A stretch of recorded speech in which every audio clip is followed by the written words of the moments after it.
everybody, and welcome to the current episode of Diademia Aftermath. I think we're at episode 8. Um, Before we start off, just a couple of reminder announcements. Next month, I think this is the last time that we're going to be here for this, but next month we are going to be airing all of our Dungeons and Dragons shows on Dungeon Mechanics. So if you have not already, make sure you go to Dungeon Mechanics on twitch.tv/Dungeon Mechanics and give them a follow because, yeah, we're not going to be here. So if you want to continue to see the chaos, go there. Don't worry, if you forget, I will be hosting the shows here when they go live there. So if you just happen to come here and it's like hosting Dungeon Mechanics, just pop on over and hang out there. But other than that, we also have a couple of community challenges going on. So anyone that has what's it called, channel points, can use them up to 2,000 per stream per community challenge towards hopefully getting upgrades and other quality of life things accomplished for some of the players. Once those goals are met, they will happen in game, and the players will be informed about it. Yes, just like that. Use all your points because even though I'll be streaming here just like, I don't know, random games, it won't be Dungeons and Dragons. It's a good thing to be able to use your points on something beneficial. So any points, once we go over to Dungeon Mechanics, we'll do like the subtraction. So any points that have already carried over will be subtracted from the total, and then you can just continue on there once you arrive. So look forward to that, and let's do a little recap, because it's been a little bit.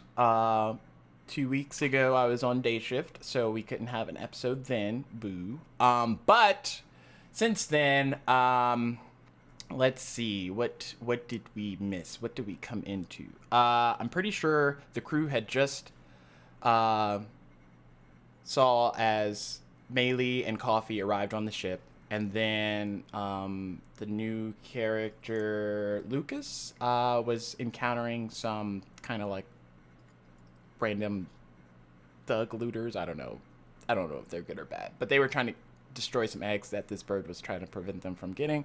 Ultimately, Lucas was kind of able to help to make sure that the eggs weren't destroyed, and then he saw the ship kind of like taking off, but also sensed a dark presence there. Meanwhile, on the ship, Coffee wasn't acting like she was supposed to, and she started doing a bunch of stuff that you're not supposed to do.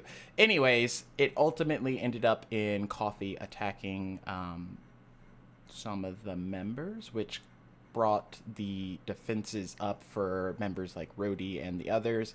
And then after that quick confrontation, Lucas arrived on the ship, to which Rhodey went over to figure out who's on the ship. That interaction took place. Ultimately, they all ended up meeting down at Joseph's room, and I don't know how everyone fit inside of it, but apparently at some point there was like 6 or something ridiculous.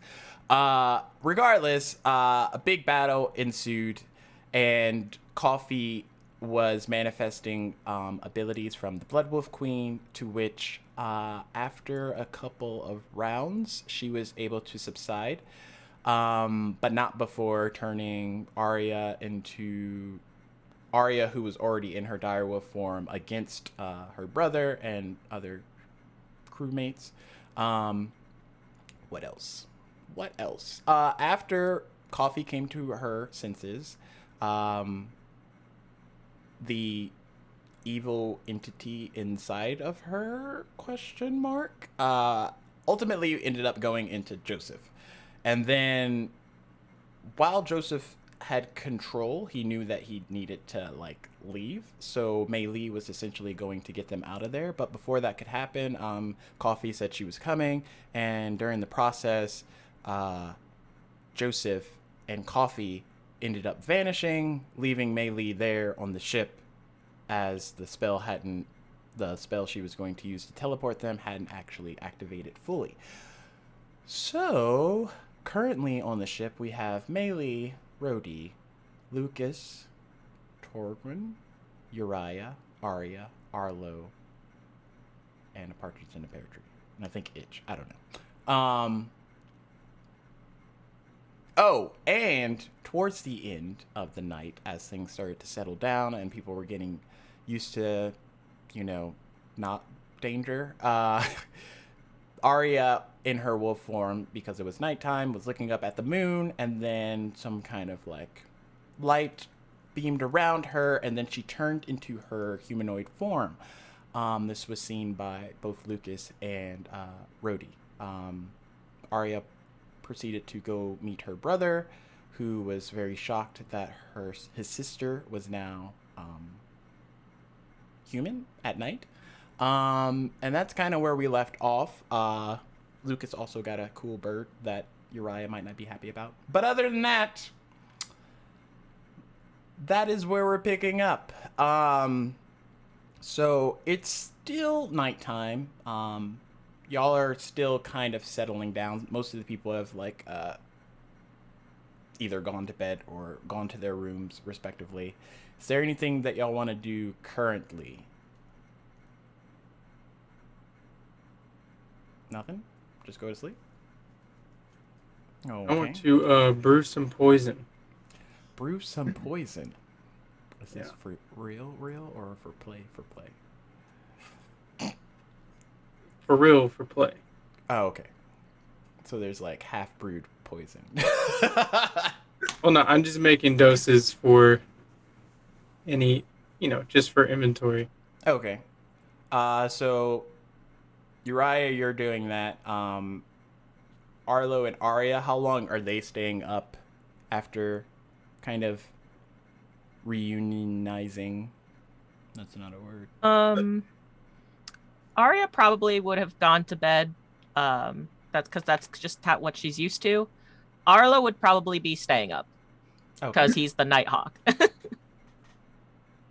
And so he'll probably just be chilling out in the kind of the lounge area with his lute and just kind of strum a few notes, kind of tuning it and kind of keeping it in check. Okay. Oh, now I can talk. Oh no. Thanks for the sub, bud. And Rhodey? And Rhodey she's going to just go to her room. She's going to go check on the captain and, just check in and make sure he's still doing okay. And, okay. Well, I think Itch sent him to the Shadowfell. That's right. But let's say you went to his captain's quarters, Itch would just show up and then be able to tell you that he's doing good still. Yeah. And then she would go check on Lucas. Sorry, everyone that's watching the stream. I have a very extreme case of has hiccups. I've had hiccups in real life now for about 24 hours. Lesser restoration, someone. And it's obnoxious and it's awful. But anyway, so now she's going to go check on Lucas. Okay. And make sure he's settled into his room, and then check on the twins and see how Uriah's doing, since his patron is his liege lord, or whatever you want to call him, is now apparently the Blood Wolf King. See how he was doing. So she's just making her rounds around the ship, checking everybody's well-being and mental state. And then she'll probably, let's put it this way. So she's going to knock on Uriah's cabin, his well-outfitted, huge cabin that he has now. And just knock and wait to be called in. Please come in. Uriah, how are you doing? Well, Rhodey, how are you doing? I'm I'm doing okay. There's been some pretty crazy events in the last 24 hours. Indeed, a lot has happened. How how are you feeling about that? Um, we have a new blood wolf king, so to speak. Well, if I can be candid, I don't know what to think of any of it. So much has changed, and Joseph was the only familiar thing. So, Well, Joseph is, I think he's stronger than most because even after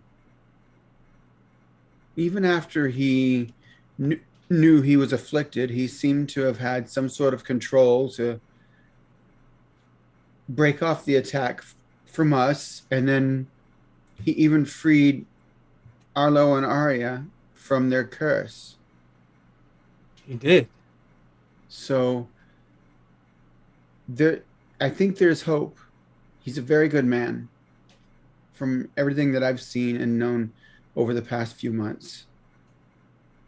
He's quite strong. He's grown up with many troubles, but he is a strong man. Yes, Perhaps you can make some good of this curse.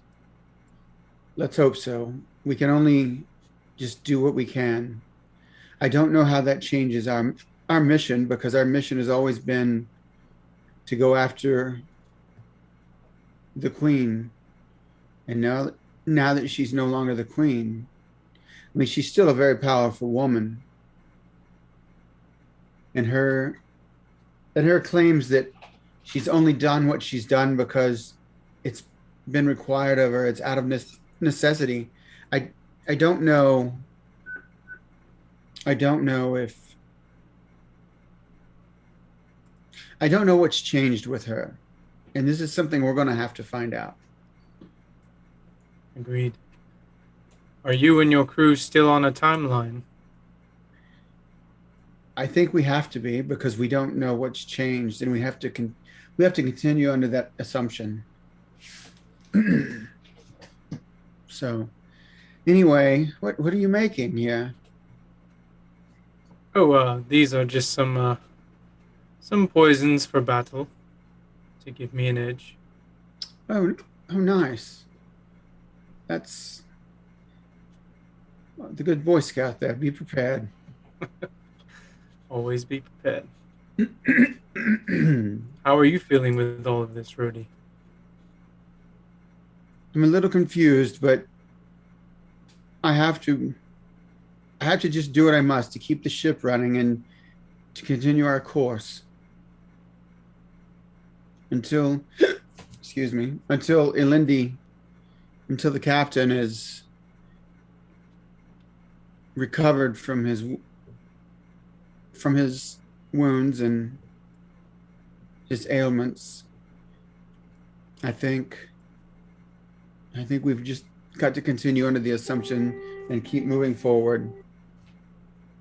Well, if you have less of those drinks, you can steer much straighter. But this is actually, I don't know what's caused it, but I'm just not gonna say anything about it, and it's really annoying. I'm so sorry. I apologize to the audience. It's awful. I couldn't pass it up.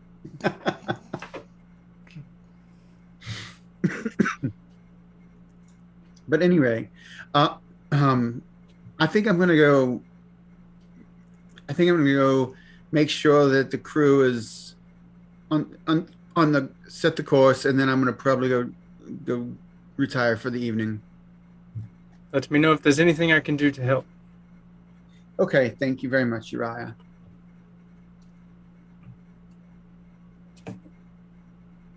And she's gonna just go grab a spoonful of sugar and maybe see if that will help.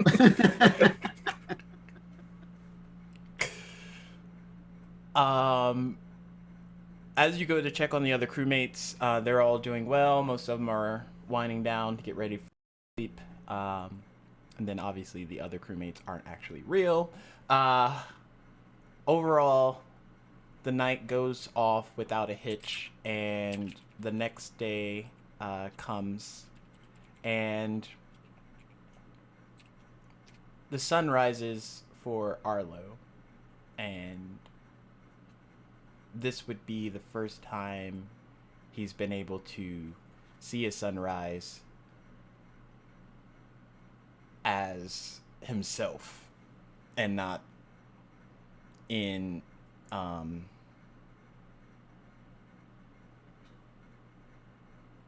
his wolf form. Arlo's just like laying on his back. He's staring at the ceiling, and then he kind of like puts his hands in front of his face. Huh. Looks like he did break the curse.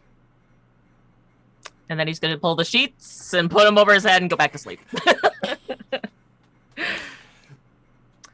Arya, in the meantime, is in the kitchen grabbing all of these ingredients to kind of like make breakfast for everybody. She's like up like before the sun came up. Okay.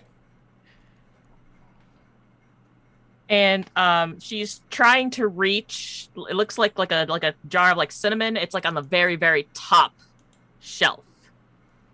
And she's trying to reach it, but she can't quite reach it because, you know, she's not that tall.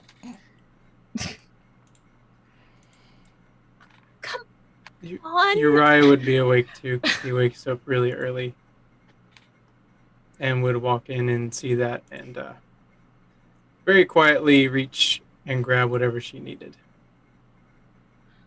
Oh, thank you, Uriah. Good morning. Good morning. Didn't mean to startle you. Oh, no, it's fine. I just wasn't expecting anyone to be up this early. I'm a light sleeper. Awake fairly early. Well, can I ask what you would like for breakfast? Whatever you prefer to make. But what if you don't like it? I have faith in you. I believe I will like it. And she just nods and goes and starts making breakfast.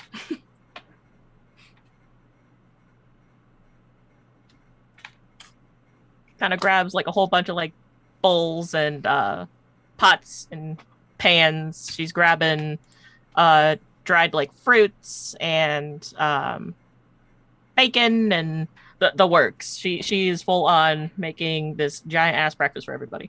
You know, typical Arya.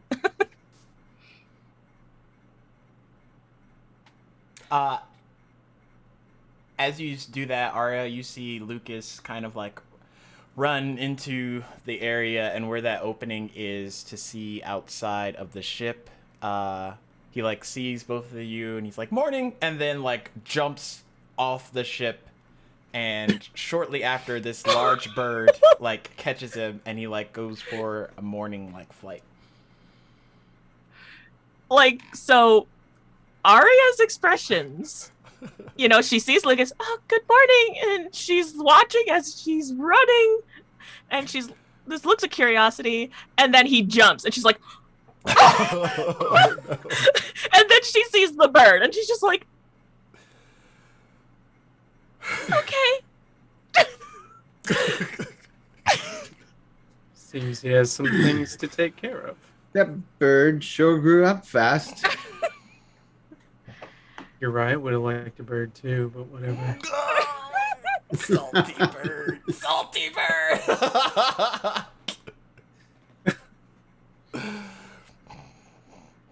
But yeah, Arya just takes a deep breath, kind of like calming herself down. Like, okay, he didn't try to jump off the ship without some way to safely make it to the ground. I'm assuming Rhodey came into the room.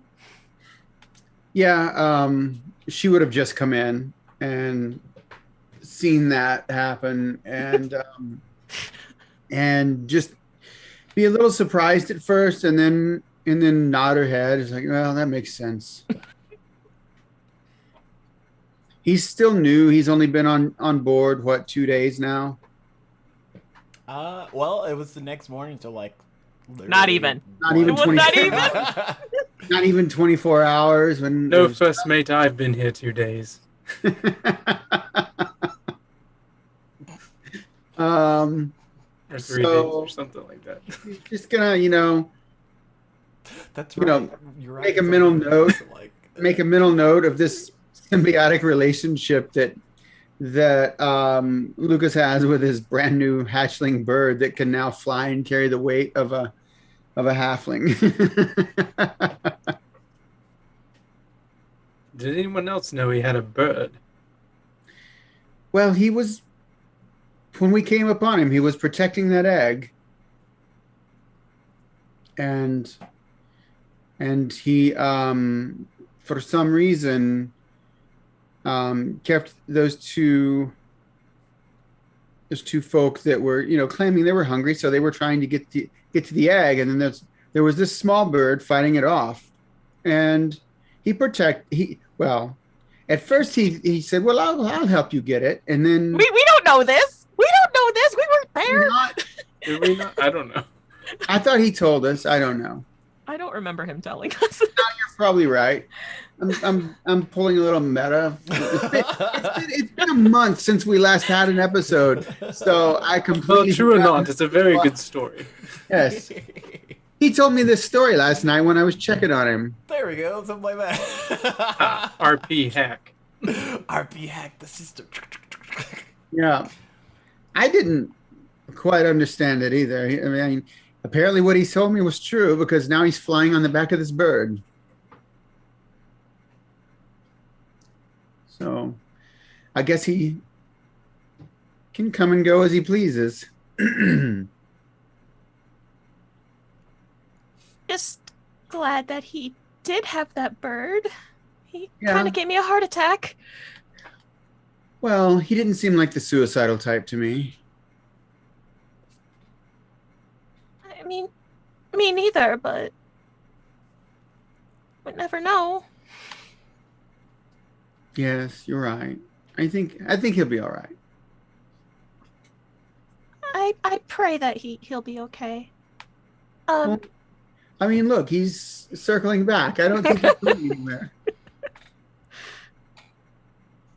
That is a very pretty bird. Yeah. We'll have to let him describe it to us next time. I don't want to put anything into canon here. Around that time, Melee like enters into that bar area of the ship. Good morning, everybody. Oh, good morning, Miss Melee. Oh, that smells good. Are you making breakfast? I'm making some pancakes and bacon and scrambled eggs. I'm cutting up some fresh fruit. Is there anything in particular you'd like? I think that's a lot. No, I should be fine. Whatever you make is fine. Do you need any help? Oh, no, I got it. And she just continues making breakfast. Do you happen to have any kiwi fruit? I'll go check. And she goes into the back to go see. I haven't had kiwi in such a long time. I really miss it. So not Kiwi season. Well, it's in where I'm from, which is, I don't know if you've heard of another realm. It's called Ukador. Kiwi is always in season, Never heard of this. and I haven't had any since I've come here.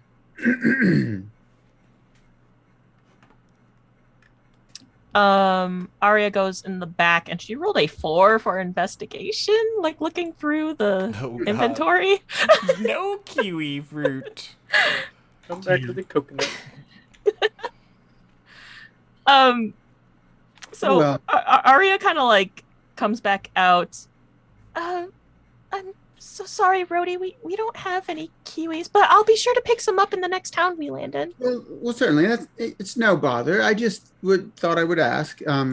Maybe you have dragon fruit. It's pretty similar in some ways. And she turns on heel and goes back into the back to go see. Better If not you make don't, this you know, poor just girl a feel like a strawberry. failure. If you don't have any dragon fruit, just a strawberry, an apple, a banana, any fruit. So she rolled another 4 for that dragon fruit. This girl's about to break down if you don't. Oh, dragon About to fruit. cry. Um, She comes out with an apple. hey, great. You know, apples are great. I love apples. But Is it? it's not a dragon fruit. I'm really sorry, Rhodey. No, it's okay. I'm not trying to be exotic. It's just I haven't had any of those things in a while, and I was And hoping. you just see the look on her face, looking more and more grimace as you're talking. Yeah, it's totally fine. I promise you. Apples are very, very good. I truly do love apples. I'll be sure to get kiwis and dragon fruits next time we land. It's Are there any other exotic fruits that you want? Like she pulls out this journal and pen. She's just like ready. No, She's ready to. that's quite all right. I don't want you to bother. It's just perfectly fine. Are you sure? I'm absolutely positive, Arya. It's certainly fine. Well, okay, if you say so. But I will make sure that I get kiwis and dragon fruit next. Well, one or the other. If they don't have both, it's okay. She kind of like writes down like dragon fruits and kiwis, and then she like closes the journal. Breakfast should be ready in about a few minutes. She kind of like looks around. Has anyone seen Arlo? You haven't seen him? Not since last night. I mean, I saw him before I went to bed. He was just playing his lute thing. He must still be sleeping then. Well, he can sleep. There's no need for him to get up. I know, but I did kind of tell him that maybe he should get to bed a little bit earlier to get a good night's rest. I don't think he listened. Well, I mean, he's probably going to take a few days to adjust to the daytime schedule because he's been, awake sort of at night mostly. You have a point. And now that he's in human form all the time, he'll adjust. You're right, she says with a soft smile. And you will too. You will no longer be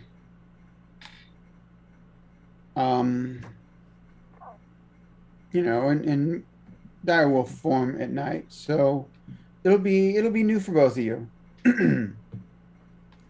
Right.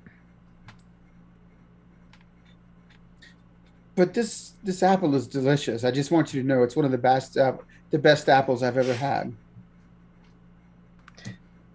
It's I'm gonna roll an insight check. amazing. Oh god. It's like half rotten. No, I'm joking. Okay, yeah, she believes you. You just Good. see like this happy, like her face like lights up a bit as she smiles.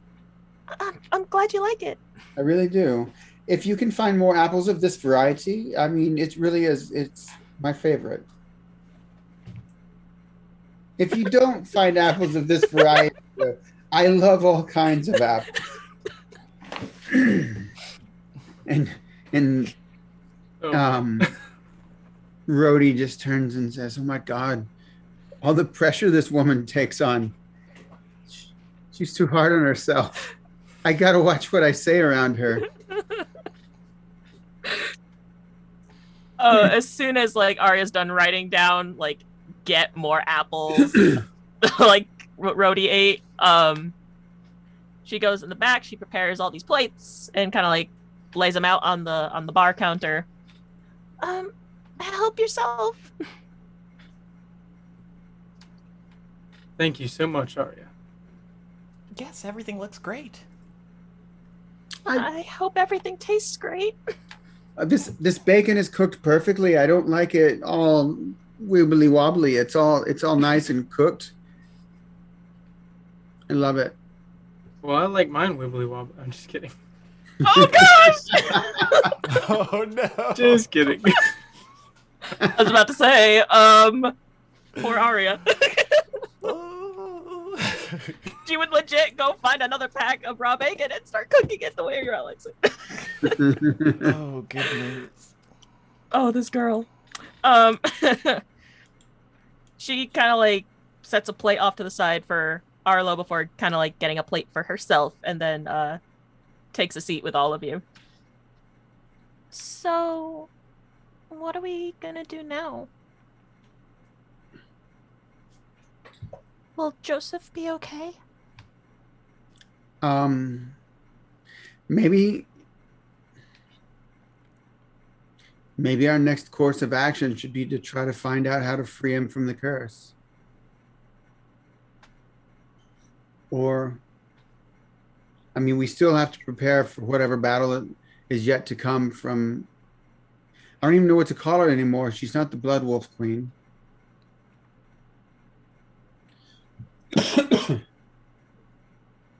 What else did she go by, Stax? Lady Mesme, Lady Beatrix is what you probably would know her as. Okay. Lady Beatrix. Well, Lady Mesme wasn't always the Blood Wolf Queen.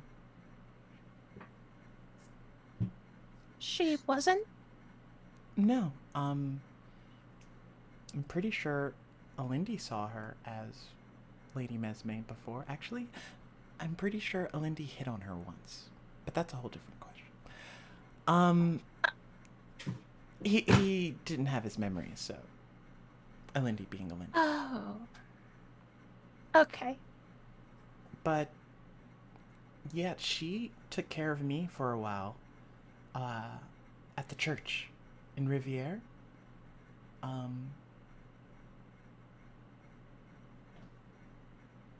But yeah, after Vladimir died, she kind of changed and left.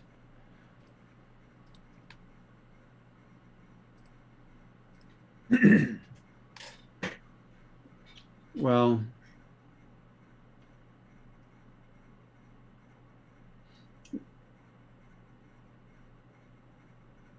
if she was able to get rid of it off of herself, then maybe she would be able to help us to get rid of it off of Joseph. I don't know that she would want to help us at all. At any rate, we've got to be prepared to deal with her at some point. We have, I guess it's about 8 or 9 months now. Do we think she is the reason that this coffee person came to our timeline? And why did she do that?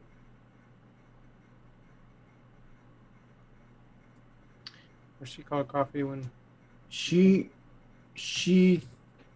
communicated to me a couple of weeks ago, and she told me that this woman named Coffee was the key. And at the time, I didn't understand what she meant, but apparently it meant that Coffee would be able to rid herself of the curse and put it on Coffee, or somehow have it transferred to her, because that is what we've discovered has happened.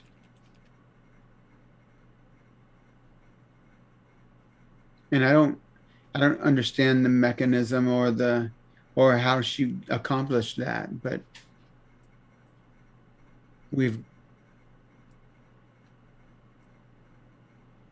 Was she acting to help us, though? Who, Coffee? Or The queen. the Queen? I don't think she was doing it to help us. She was only trying to rid herself of the curse, in my opinion, anyway. I don't. Looking back on everything I know and the time that I spent with her, she pretended to be something, at least to me, that, and I didn't see the evil in her at first, but I saw some of the consequences of her decisions were not good. And in the end, at the battle when she took down this ship, I basically defected from her and joined the crew of this ship in fighting her off. And that's how I came to join the crew. And it didn't work. We all died. And then that's when the story began again 1 year earlier. And we had 1 year to be able to prepare for that battle again, or to somehow battle her, to defeat her. And it seems she somehow defeated the curse in some manner and placed it on someone else's shoulders. So do you believe this battle to be inevitable as long as the curse is alive?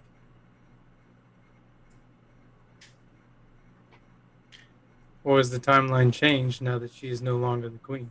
I don't know. I don't know how the timeline might have changed. She's still a queen, just not the Blood Wolf queen.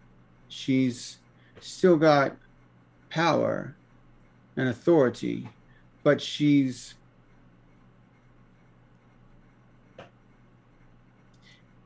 we've yet to see how she's going to wield it. I don't know how to contact her. And at least even to get a read on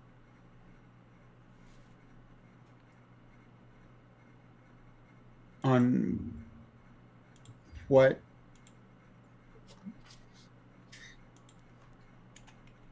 or how she is now. I want to free Joseph of this curse. I know that I do not want to leave him burdened by it. But apparently it's a curse that is stronger than any curse I've ever seen, and you can't just use a normal method to remove a curse. It's a blood curse, and I don't know if we have to find someone to transfer it to, or there's got to be some sort of power that we can defeat it with.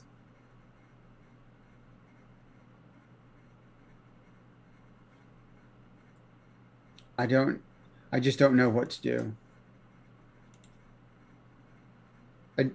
If we try to contact Joseph, there may not be anything he can do yet. It's only been, a day? And he knew that he had to get away from us in order to protect us. We aren't strong enough as of yet to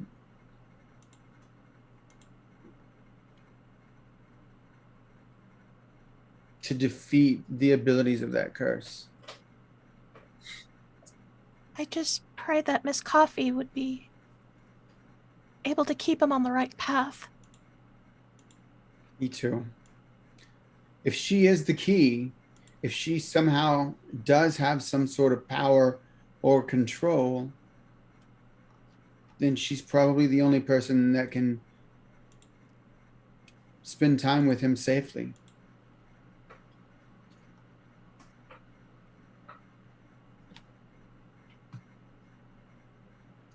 Maybe the next course of action is to somehow try to contact Lady Mesme or Beatrix.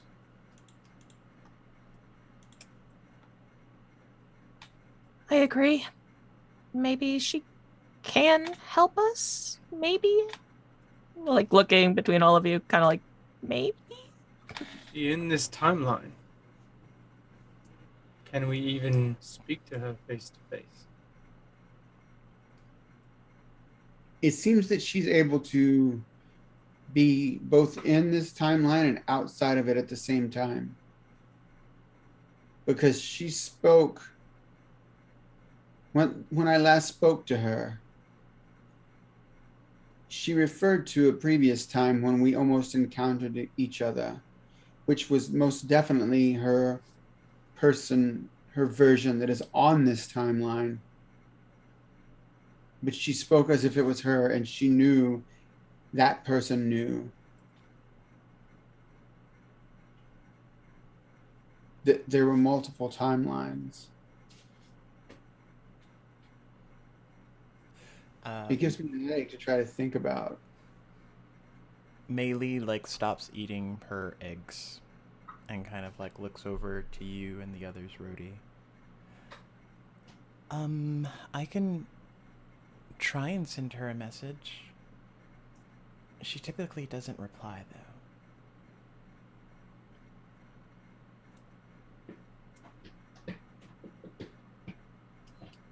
though. It's worth a shot, right? Let me.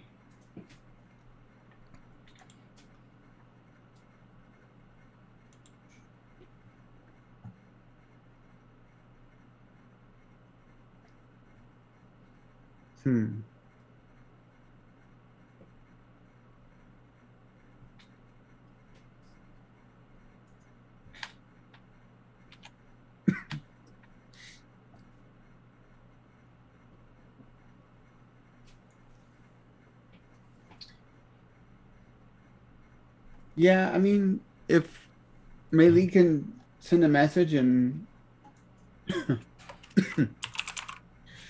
excuse me, we can just see what she says.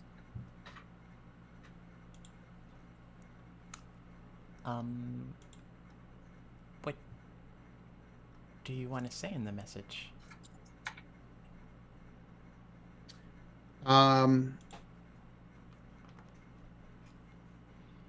Let her know that I don't know what her feelings are for Joseph. I mean, she's not his mother. No, wait, she is his mother. Yes, she's Alindy and Joseph's mother. That's right. That's their common parent. Well, you can let her know that Joseph is the member of the family that is now afflicted with the curse.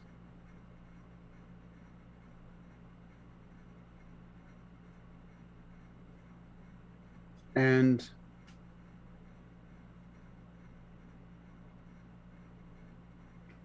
ask her what her plans are now. Okay. Not that she'll tell us or be forthright about it, but maybe it could inform our decision anyway.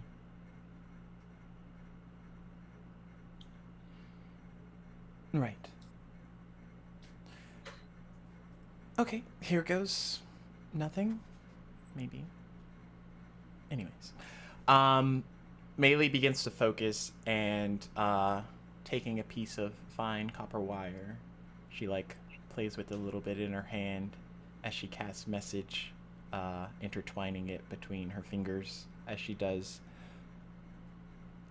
Lady Mesme, it's Mei Li. Joseph is the Blood Wolf King now. And he was with us, but not anymore.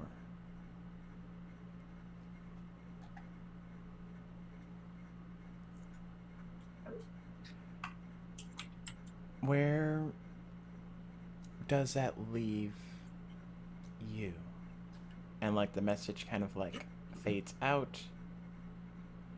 I guess now we wait. Uriah was trying to eat real quietly that whole time. Just like,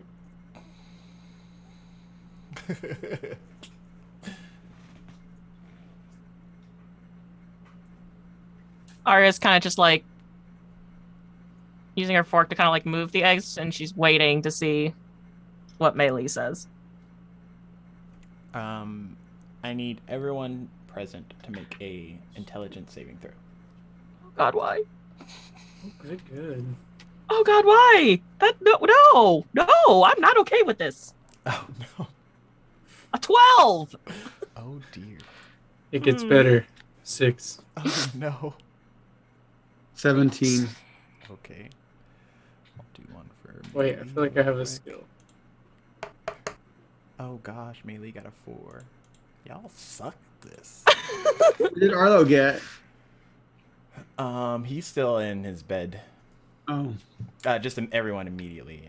Would my ring of mind shielding help against this? Yeah, let's say you'll take half from what would have been full.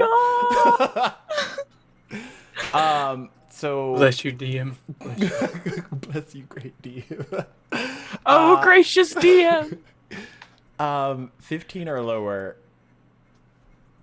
you get this like mind spike of energy that like rushes into your brain as your mind like opens. Higher, same thing except like lesser kind of your mind.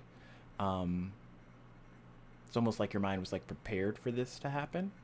The rest, it's like cold brain freeze just striking your noggin all at once. But 15 or lower, you would take 10 points of psychic damage, and then higher, which Uriah, you fall into this because of your ring, you only take 5. As all of your minds are kind of like interconnected in this moment, as Lady Mesme responds.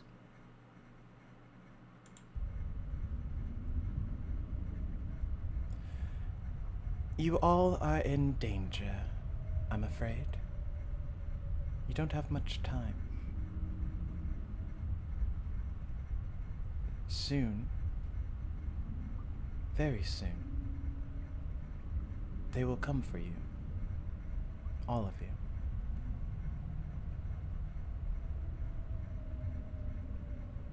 And I'm afraid there's not much you can do.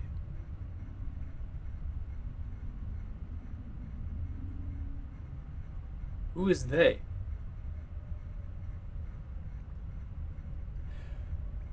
Some call them Illithids, but to many, they are mind flayers. And they know that you do not belong to this time. And they're coming for you.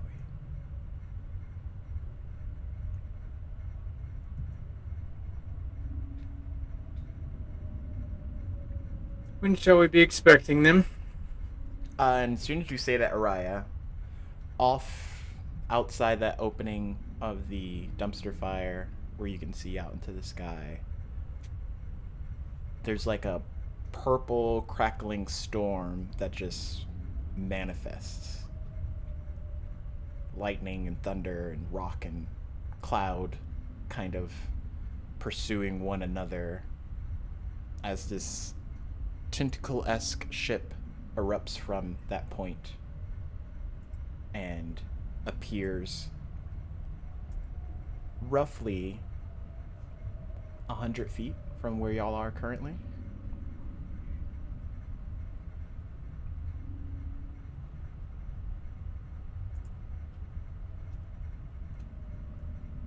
What would you all like to do? Turn the ship hard to port. Who's steering this thing? It's have all that mentally steered. We have the ghost crew. Arya is doing everything in her power not to panic right now as she sees this god-awful, scary-looking ship. Make a perception check, everyone.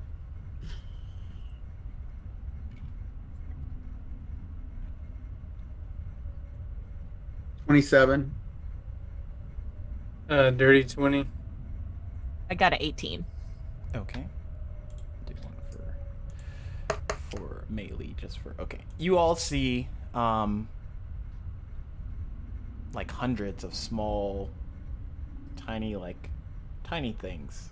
They would almost be like confused as birds, but as they move through the air, you can see they're kind of like round and solid and dark in kind of composure. And at first you don't notice until Lucas kind of like banks on top of the bird into view, and a couple of them divert out, and these tendrils like latch onto him and the bird and like absorb them into darkness and retreat back to the ship. Rody, what do we do? I'm going to They just took Lucas. place my hands on Arya's shoulders. Arya, look me in the eyes. The only thing you need to focus on right now is to tell your brother what is happening. Okay. And she turns and runs to go find her brother. Brody? First mate, are there any defenses that we can man ourselves? There are, and I'm looking for the sheet. I'm looking for it right now. If you go under I had it printed somewhere. Diademia Aftermath, I think it might be. Yeah, technically it's still pinned. If you're talking about like the harpoon gun and all that other stuff. Oh yeah. I want to harpoon something. I don't know if any of that would protect you against like ball absorbing shadow tendrils, but Learning to fight using the dumpster fire. Okay. Bust out the manual. What do we do? It's 3 pages oh god. of single-spaced notes. In the event of a shadowy tendril battle. We need it to be used. The dumpster fire has 251 hit points. It is a gondola armor class with... Oh, this is the gondola. The armor class is 13. That's the top. With 250 hit points. To control the propeller. At this point, Arlo and Arya are gonna come back. Arlo's got his sister's hand. He's like bringing her in. Brody, what's going on? Okay, look. On our turn, we can take 3 actions. We get to choose from firing a ballista, a harpoon gun, or move. This ship is capable of plane shifting, is it not? Yes, but we don't want to leave Lucas behind. I think he's a lost cause at this point, Rody. Well, he's not officially a member of this crew, and I'm not willing to leave him behind yet. Rody, if we don't leave now, we're all going to be lost. Damn it. I understand where you're coming from, but we have no idea what to do right now, and I think our best course of action is to get the hells out of here.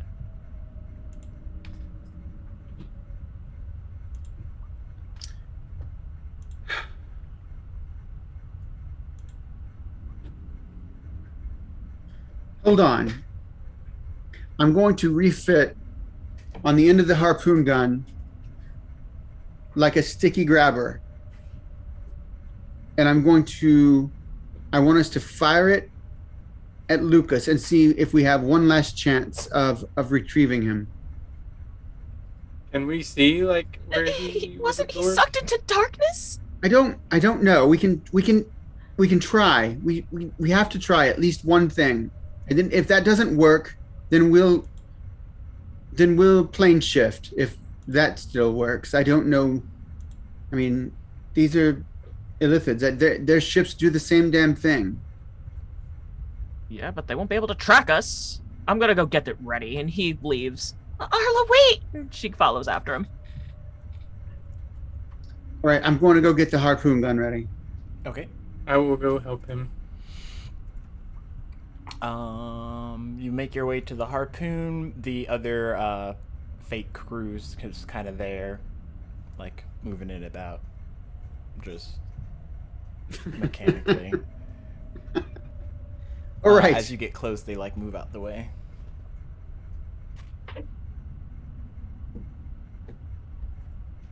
All right.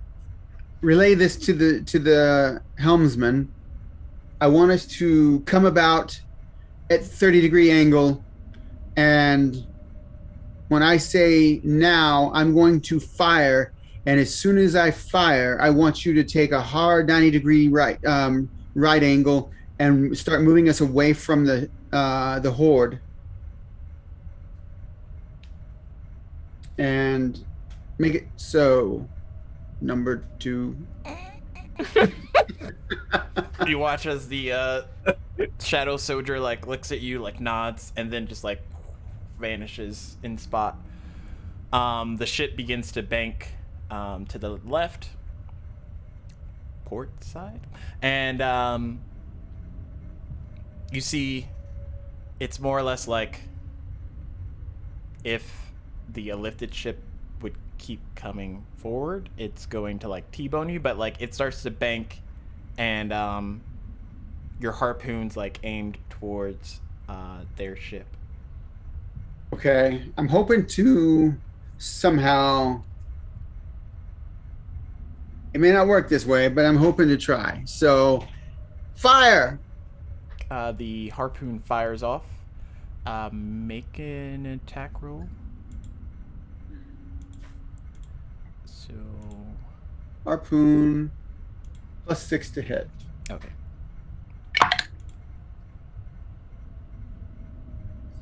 22!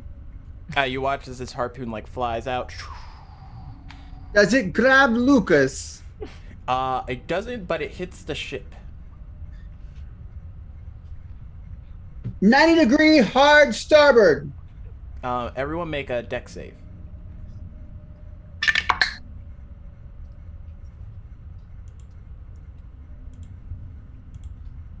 Arlo got a natural 20 for a 29, Okay. and Arya got an 18. Okay. 19. Okay. 18. Okay. Maylee got an 11, but she's in the freaking tavern area still, so she like falls out of her chair. But yeah, the ship like hard turns. But as you look back from where you are, Brody, you can still see that they're kind of like coming after you. Did it do any damage to their ship when it pulled a hard jerk to the right?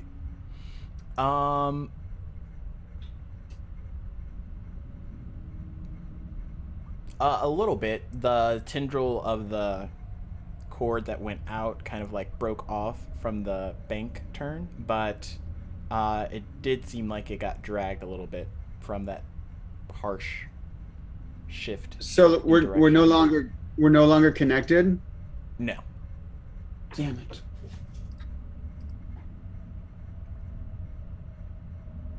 I want to fire another fire another harpoon. Okay. This Yeah. one, Another roll. this one I want. How far is Arlo away from Rhodey? From where the plane shift mechanism is to where the harpoon is? If I remember correctly, they're roughly within like 15 feet of each other. I'm going to Arlo try- looks over.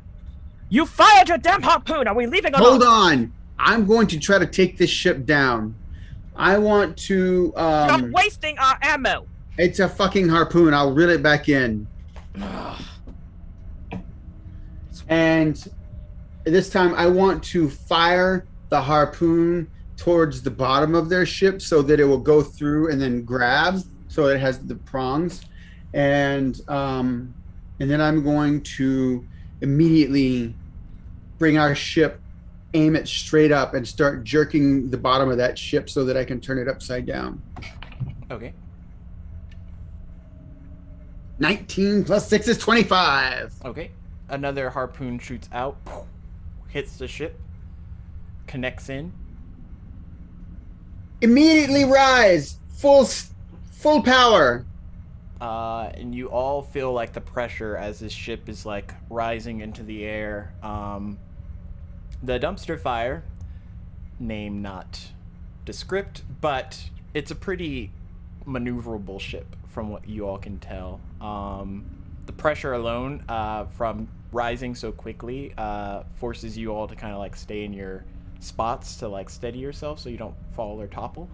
But you do rise there pretty quickly. Rhodey, make a perception check. Natural 20 for 29. Okay. You watch as the Elithid ship kind of like maneuvers with your pull, turning and swirling around. It's like tendrils like reaching out towards this harpoon line as it kind of like rides the current upward with you all. Damn it. Are we leaving, Rhodey? Cut the line. Yeah, the shadow soldiers just like, and the line like. Immediately begin phase shift. Sweet. Everyone make a Constitution saving throw.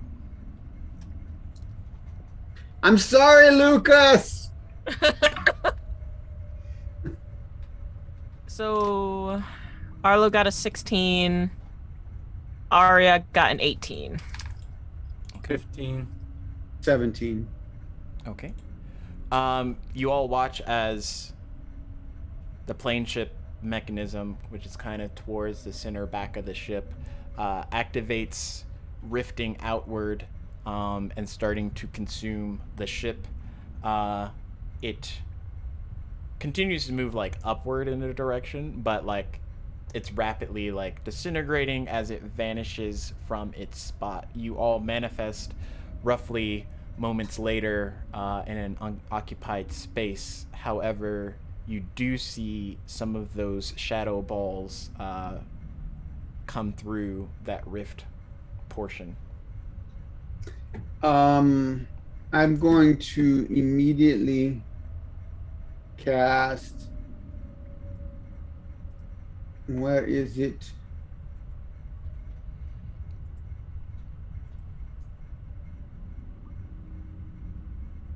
Call lightning.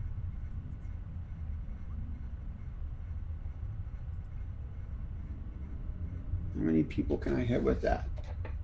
I think it's a It's AoE. So you pick a certain point, and then it's like I think like 5 or 10 from that point. Okay, so I'm going to cast Call Lightning at 4th level Okay. in the middle of those things. Dex save of 17. Okay. You watch as Rhodey like calls out this lightning, loud crackling energy erupts from the sky and like shoots down at these black orbs. Many of them dispersing into like radiant light as it dissipates, and the thunder causes it to erupt from within. However, there are still a couple left, and they're fastly approaching towards the ship. Oh man. Like, how many points did they have?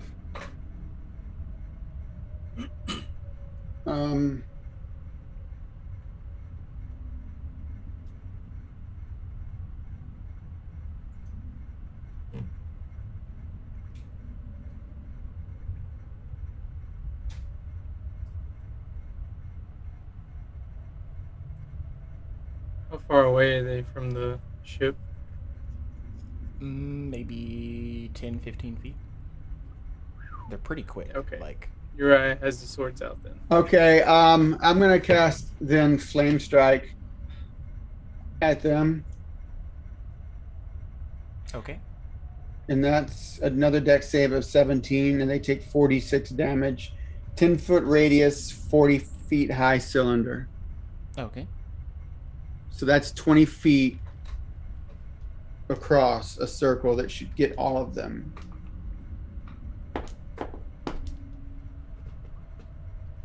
Sweet. You watch as this eruption of fire comes out, hitting into most of these orbs. But through the fire, a couple break through, and I need Ario, Arlo, Rhodey, and Uriah to make a intelligence saving throw. Oh gosh. Both of them got 10. Okay. 18. Okay. 17 plus intelligence. 25.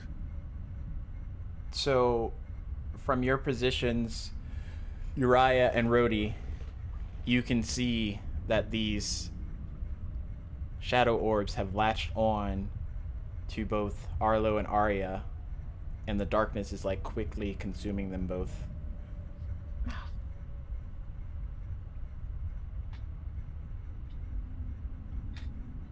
I would lunge at the closest one with my swords.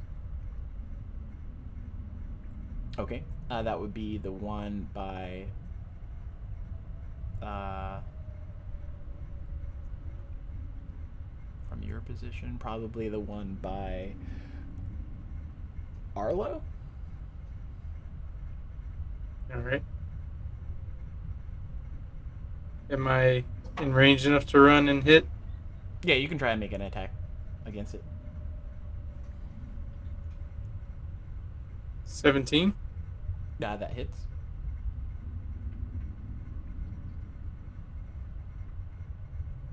I'm gonna cast Produce Flame at the other one. Okay. That would be 10. Did it seem to hurt them? Because if it did, I would swing again.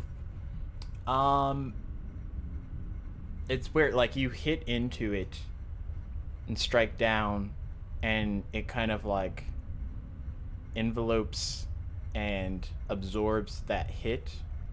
It still seems to have taken damage because the orb itself like dwindles a bit, but it is still like rapidly pulling Arlo in. Could I use my bonus action to try and like shoulder check Arlo out of its reach? Sure. Was it like maybe strength or something? Yeah, just do strength to either Arlo or Arlo's athletics. Sorry. Do athletics to Arlo's athletics to acrobatics. Okay.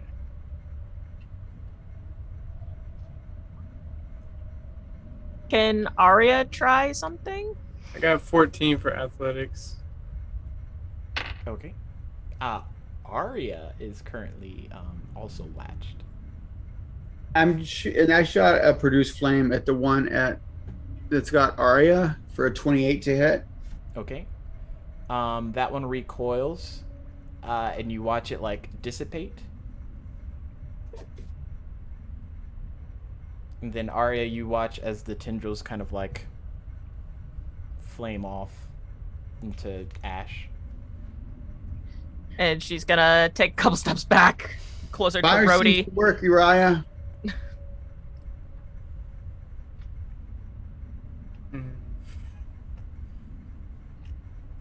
Unfortunately, I do not have fire. Rhodey, make a perception check. As I push. 20. Okay. the hairs on the back of your neck kind of like go up, and you turn, and one of those orbs have like diverted around the ship and come flanking from behind towards you. I need you to make a dexterity saving throw. Does Arya see the one coming from behind Rhodey? Perception check. 19. Okay. It shoots out. You're It's a able 19. to miss and like dive out of the way. Yeah, Arya, you would be able to see it as well. They're surrounding us. Just keep, if whatever you do, if you've got some sort of fire spell, just attack it with fire. If you don't, use whatever you've got. Let's see. And Wait a minute. Uriah, from your shoulder check, you find as you try and like move Arlo out of the way, he's still like attached to these tendrils that have just kind of Just like comes with extended him. with him.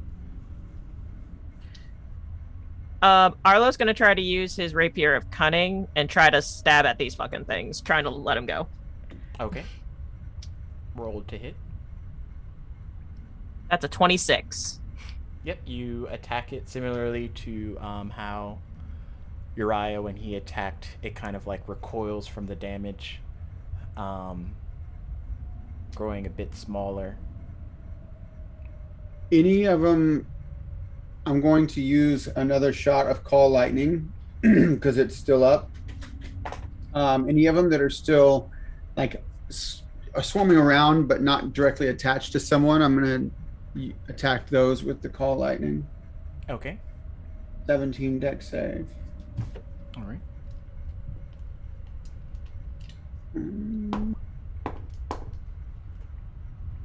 You watch as a couple of more fall off and eradicate in the energy, and as soon as that lightning gets called down again, you watch as the clouds turn purple and erupt as this lifted ship breaches through the surface and comes back into view.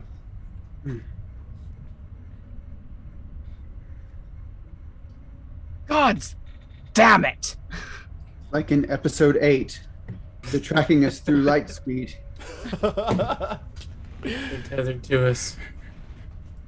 I'm going to shoot my Call Lightning at their ship directly now. Okay. Arya's also gonna cast Call Lightning to help Rhodey with this. Okay. These two big eruptions of lightning come down from the sky, hitting into the ship. You see its tendrils of lightning energy kind of like sizzle over the entire compass of this lifted monstrosity airship kind of coming towards you. And I need all of you to make an intelligence saving throw.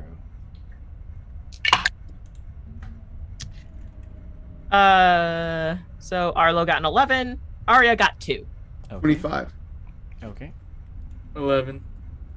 Um, Did waste that 20. I don't know why my intelligence saving throws are so high, but it doesn't hurt my feelings. I'm not mad about it. I mean, it's my second highest saving throw. Oh, okay, that makes sense.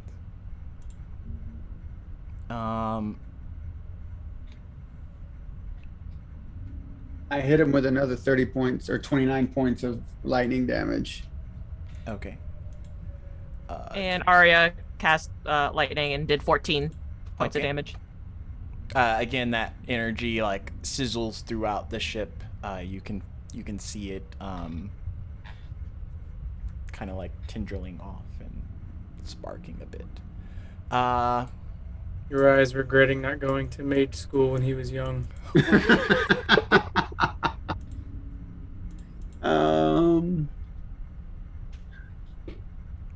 You all hear into your minds this language that none of you know,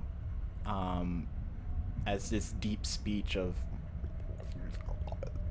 sounds just starts to permeate into your brains, and then it shunts. The psychic damage in your minds kind of like erupts, and if you rolled lower than a 15, you take 20 points. Unless you're shielded, then you take half, and then if you rolled 15 or higher, you take 10. I'm going to make my concentration check. You might be on call lightning. 11. So I made it. Okay. Aria. Aria made it as well. She got a 13. Okay. And then the sounds kind of stop. You all do not belong here. You must be eradicated.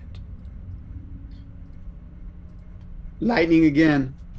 I'm just going to Prepare keep fucking. to be boarded. And then the lightning kind of crashes down 32 points this time. as Rhodey, you're firing it off.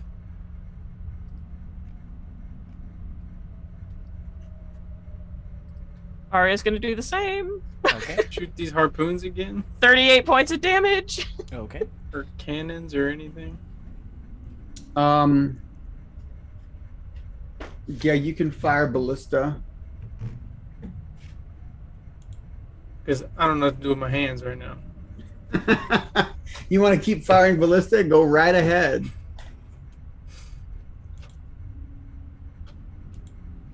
The ballista is. It doesn't have the stats. Where is it? Oh, it's still +6 to hit.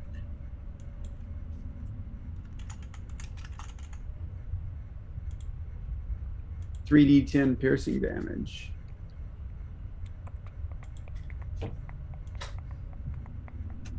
Did that one get off Arlo? Which one? Does Arlo still have one of those orbs on him? Yes. Okay, I'm not gonna He's- fire. I'll keep hitting that again. Yeah, Arlo is stabbing this thing, trying to get this off. 14 to hit? That doesn't hit. Ah, god damn it. Make a 30-20 to hit? athletics check, Arlo.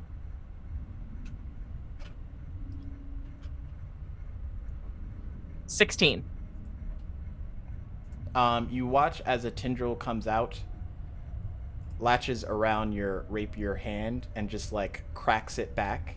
Your rapier like falls to the ground, and your hand kind of feels like it's broken. Ah, damn it! Let me at him! Let me at him! What did you roll, Uriah? A dirty 20 to hit. Yeah, that hits. 10. And then my second attack. 24. What was the first one? 10. Okay, 10 Damage. points of damage. there you go. And then 13 for the second attack. Okay. 13 damage. It gets mad and like lets go of Arlo. As soon as it lets go, I'm going to shoot it with another produce flame shot. Okay. And that's plus. Where did that go? Oh no. 30 to hit. Okay, yeah, that hits. And 10 points of fire damage. It appears to like cry out and like recoils back, retreating. And then they arrive. Well, shit.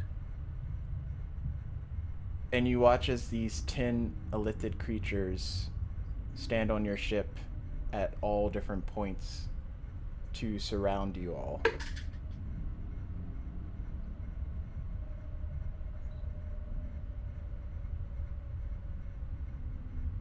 Arlo kind of like has himself between like these elithids and his sister as he's like holding his broken motherfucking hand.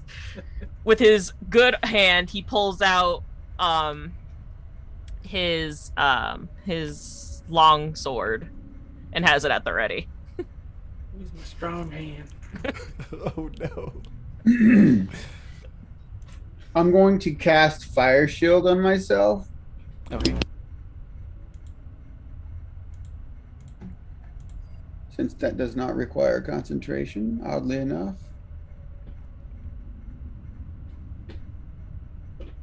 And that is an action. Bonus action.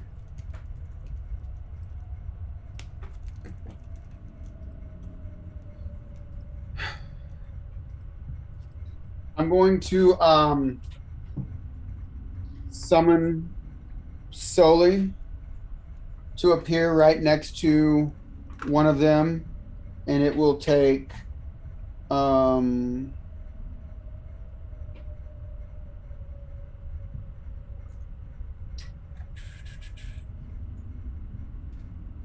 where is it? It has to make a 17 dex save or take 2d6 fire damage. Okay.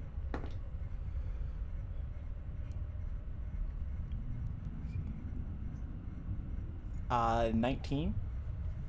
Well, then it doesn't take any damage. Damn. Make another intelligence saving throw. 22. Okay. You watch as once you call Solus into form, and it tries to attack, the creature in question looks at you, Rhodey, and like touches its mind, and you feel tendrils just pulling at your consciousness as if some other presence is there permeating.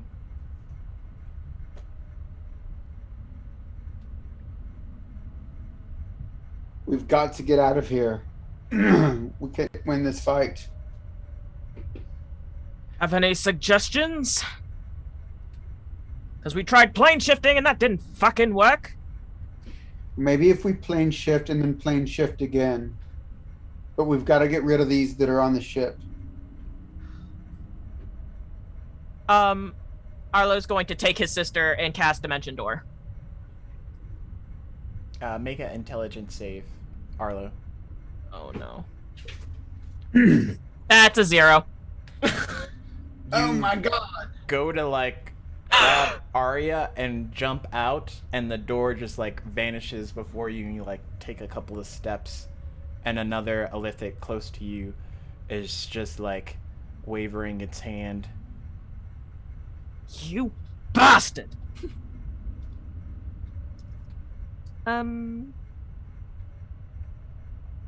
Arya's gonna try to call lightning. Is there a spot where there are like multiple lithids like in one spot that won't hurt the party? Yeah, I want to charge the closest one. Not really. They're all spread apart enough on the ship. All right, then the closest one to Rhodey. Okay. And it needs to make a dex save. That's a 8. So it gets 5d10 lightning damage. Okay. 30 points of lightning damage as this bolt of lightning just strikes down on it. Okay. You watch as it sees this lightning and it crackles down onto it. The damage like erupting on it, similar to the ship. And it just stands there. But now it's looking at you, Arya. And she's like hiding behind Arlo. All engines forward thrust. Max speed. Everyone make a perception check. Natural 20 for 29. Arya got a 14. Arlo got a 3. Okay.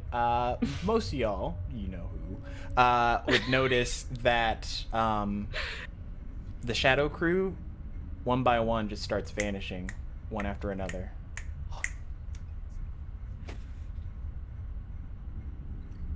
And you're right to charge one yet? Oh yeah, you can go to try and attack one.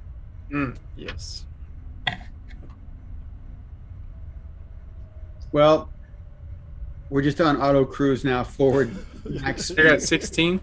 You go to hit this thing, Uriah, and it doesn't catch your arm. It just holds its hand up, and your arm just like connects into this barrier that's not really there. More like psychic push, just pushing you back. Jeez.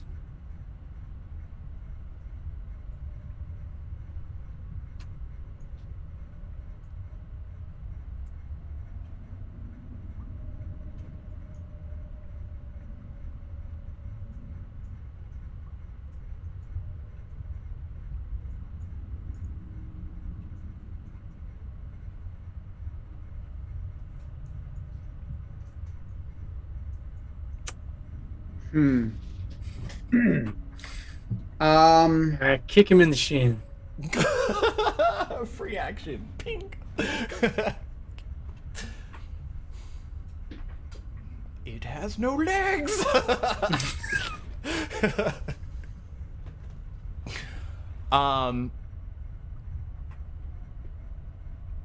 Around this time, like, Maylee makes her way to the top of the ship where you all are, sees all these illithids, and they just kind of like hold person her in place, so she can't move. And one of them speaks. Which of you is in charge here?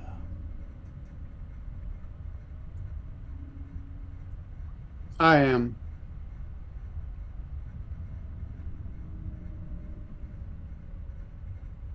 You all are not of the living.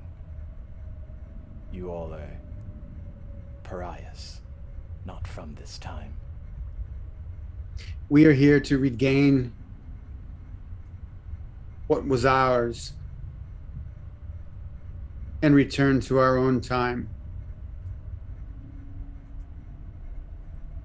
That is not your choice to make. It was made for us. By whom?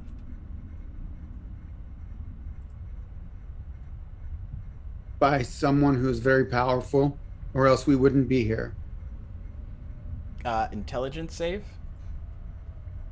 Just, Rhodey. 21? Okay. You feel that those tendrils kind of like erupt in your mind. You only take 5 points of psychic energy damage. Calamar.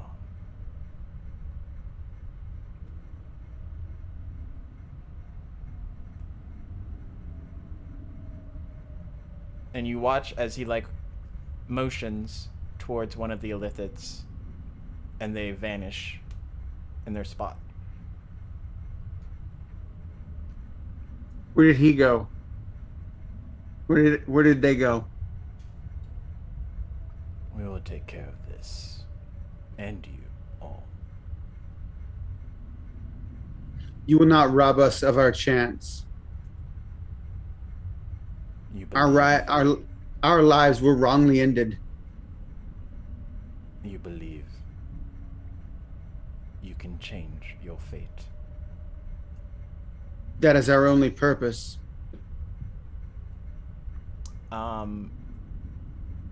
Uriah, make a Constitution save.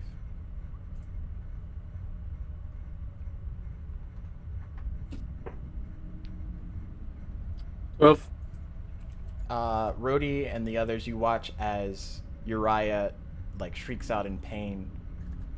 Psychic energy erupting through his mind all the way down his body, causing him to like fall to his knees.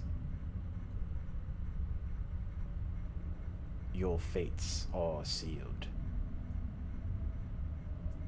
whether you believe it or not.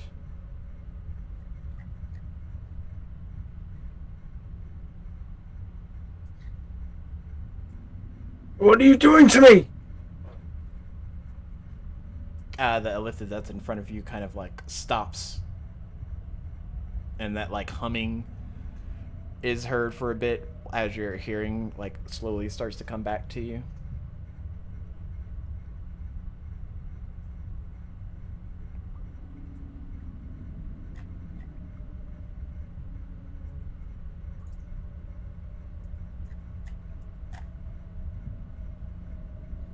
What they do to me?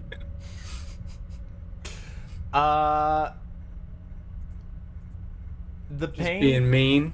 subsides, but it was more or less just a point. She's using Uriah the old meat bag again, huh? He's gonna learn today.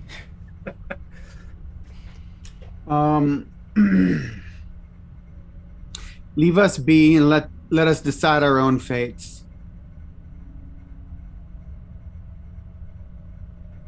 That's not how this works. What business is it of yours whether we live or die right here? You all are like an infection, left to your own desires. You will cause more rot than good. Well, there's only 3 of us on this ship that are of this infection that you believe. Uriah has no part in this. The girl back there, she is from a time that is not this. And Uriah. Well, maybe you should take this up with Lady Mesme or Beatrix, as if you may know her. It is her fault that we are in this predicament as it is. We are dealing with the woman. You do know who Elindi is, then, don't you? Yes, we know of the boy. I doubt you'll have the same control over him that you think you have over us. Are you certain? I am. And what control do you think Elindi has? He has the power of all the Shadow Realm behind him. And where did that power come from? He inherited it From whom? from his mother.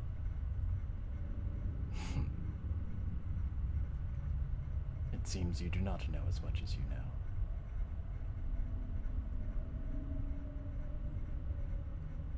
The curse. The curse you all are trying so heavily to correct was given by us. The curse of the Blood Wolf. Yes. Why would you bestow such an evil curse on humanity?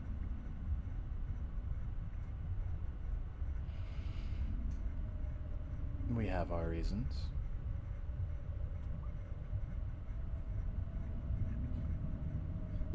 You had no effect on her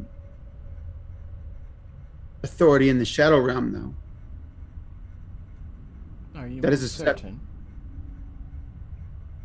She gave up that curse. She gave up that inheritance because of the curse you put on her. And who took it in her place? Elindi. Alindi belongs to us. No. It's the other way around. Can I try and slide a hand some poison onto my blade while I'm like kneeling on the ground, acting all hurt? Yeah, you could try. Look at me! Look at me! You're not looking at him, you're looking at me! 22 I have total. seen the authority. I have seen the authority that Ilindi wields in the Shadow Realm. And how he's able to bring that authority into the prime material plane.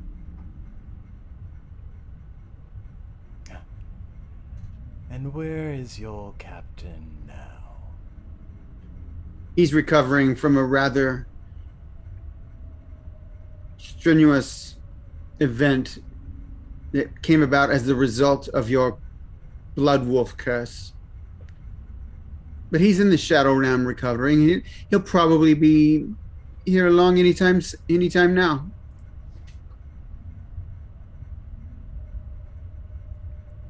How is he recovering? Stitch. Itch like appears next to you. Yeah. What's up, Rhodey? Do you see what's going on here? Yeah. There's a bunch of creepy tentacle guys here. Kind of like that lady back at the place. Yes, they're coming for Ilindi after they deal with us. Oh. So you might want to let them know that maybe they should leave us alone.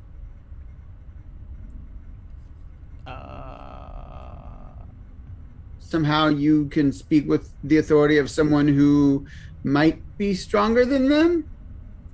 They think there's some sort of time cops or something. Can I try and stab with my freshly coated sword while all this is happening? Okay. Roll for an attack. Brody, make a dex save.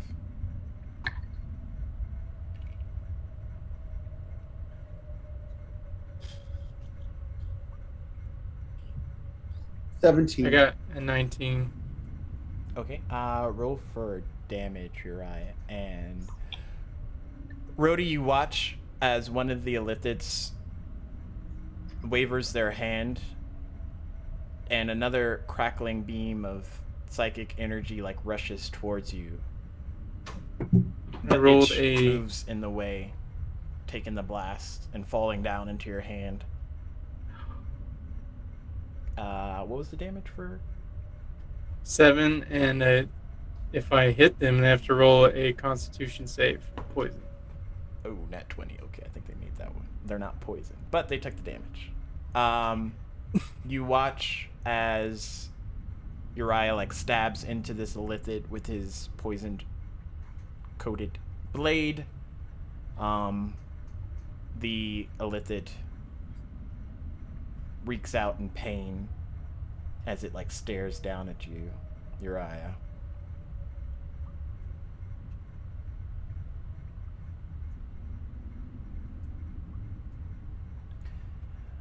Well, it seems you all do not want to talk. We didn't invite you aboard our ship. You're unwelcome guests. About this ship. Destroy it. And you watch as he like vanishes out of position, similar to the other Illithid. And the remaining 8 all start firing on the ship. As they receive more strikes of call lightning. Okay. Arya's gonna do the same. Okay. Try to take these guys out. 16 more damage from call lightning. Okay. How much for 36. copy? How much lightning can you guys call? We can keep calling it for 10 minutes. All the lightning. I call lightning in the form of swinging my sword again. Okay, roll for another hit. As y'all are fighting these illithid, lightning's crashing down. Uriah is doing his best to try and attack. You see as one of them targets that main warp drive portion of the ship. And I need everyone to make a dex save. The one that's targeting that, I just hit him with 30 bolts of lightning. Or 30. Okay. Would you say dex? Yes. Arlo got a 21. Arya got an 18. 19 for me.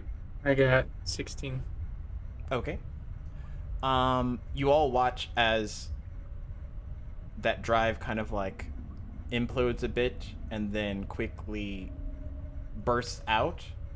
The ship, the planks on it start to like erupt up all throughout as the energy is rushing through, hitting into all of you, including the illithids present.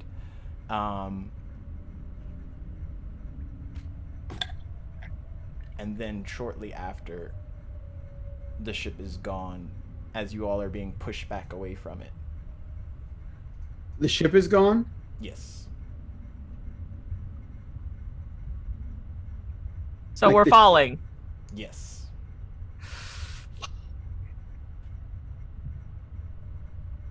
Well, I'm going to shoot the fucker with lightning again. I'm not taking this falling down. Where is it? How high are we from land? You don't want to know the answer to that. Oh gosh! There's 32 more points of lightning damage. Okay. And if there's two of them even near each other, it got them both.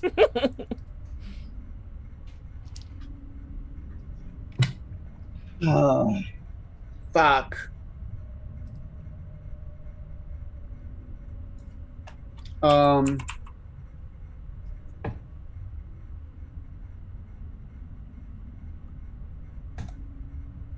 Trying to parachute with my cape.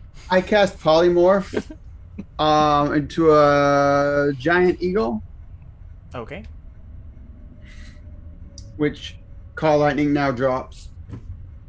But my flame shield is still up because it does not require concentration. But I'm going to swoop and pick up the three members of the crew. One on my back and two in my claws. Okay. And just fly the fuck away. You still have a falling melee Torgren. Does anyone else have polymorph? No. Why not? Don't you have that spell in your list? Ezra still tries to parachute with his. Oh gosh! I've got you. Oh yeah. I've got Arlo and Arya and Uriah. I don't have melee. I don't think I could be. I'm not sure if I'm strong enough to pick her up, but I will swoop down and try to catch her on my back, and maybe that I can at least slow the descent.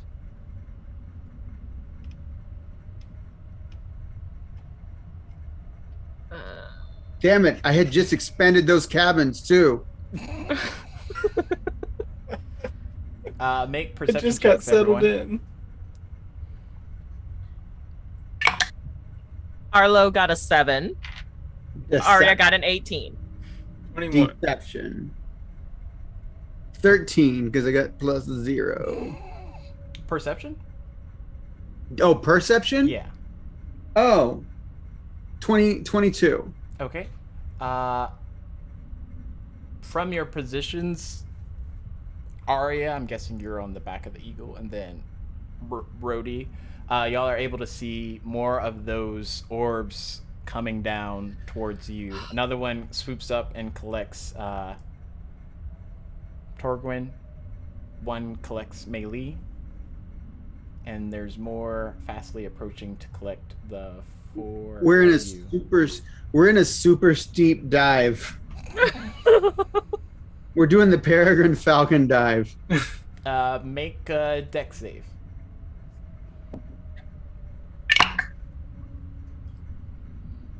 $16. Arlo got a 13, and 24. Arya also got a 24. Arya and Uriah, you watch as 2 more of those come swooping in, collecting Arlo first, and then Giant Eagle, Rhodey next, leaving you all to fall. God. As all those orbs that have collected people retreat back to the ship. I'll unpolymorph, and that thing is taking 10 fire damage every round Okay. that it's holding me. Rhodey's persistent. As soon as one of those orbs dissipates from the fire damage, another swoops in to collect her and continues back.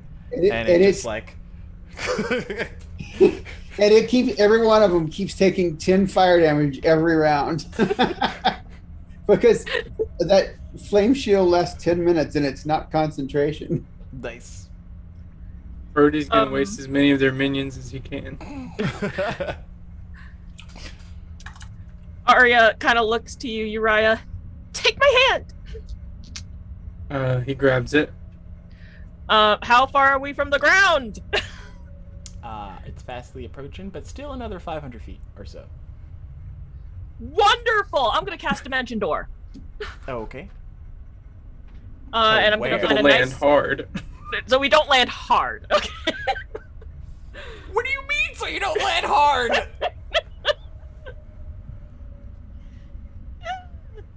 Worth a shot. Y'all about to die. Y'all about to go splat like Dimension Door. I hope you're remembering that room full of pillows you found. Do perception checks, you two.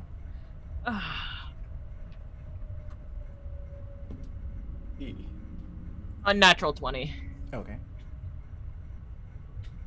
11. Okay. Arya, you're able to see there's a batch of water, kind of like oceanside, approaching to your right, kind of. Dimension Door into the water. Okay. Go for it. Yep. She's going to mutter something, and Uriah, you just see you and Arya just teleport. And then we hit water. Very strong con saves. Unnatural 20. Okay. I'm just over here rolling fire shield damage over and over and over. I got 17. Okay. Between the two of you, saving, you only suffer 21 points of bludgeoning damage, as you just like. Jeez. Better than dead. More. Or prolonging our death. As y'all are now underwater, making your way back up to the surface. How much damage did you roll, Rhodey? For what? For just like fire damage, or were you just joking? No, I'm just rolling my 2d8 fire damage for every round that they're within 10 feet of me. Okay. It's It's averaging around 8 to 10. Okay. As you come aboard the ship, the last orb that got you like evaporating into flame, you destroyed maybe 10, 15 of those things. Yes. As you arrive, make a perception check. There's a million more. 24. Okay. Off in the distance, you see some of those orbs like plant down and like weave into the inner workings of the ship. And as you look around, you see hundreds of different pod-like containers with all types of humanoid creatures inside of it, just in a resting state, more or less.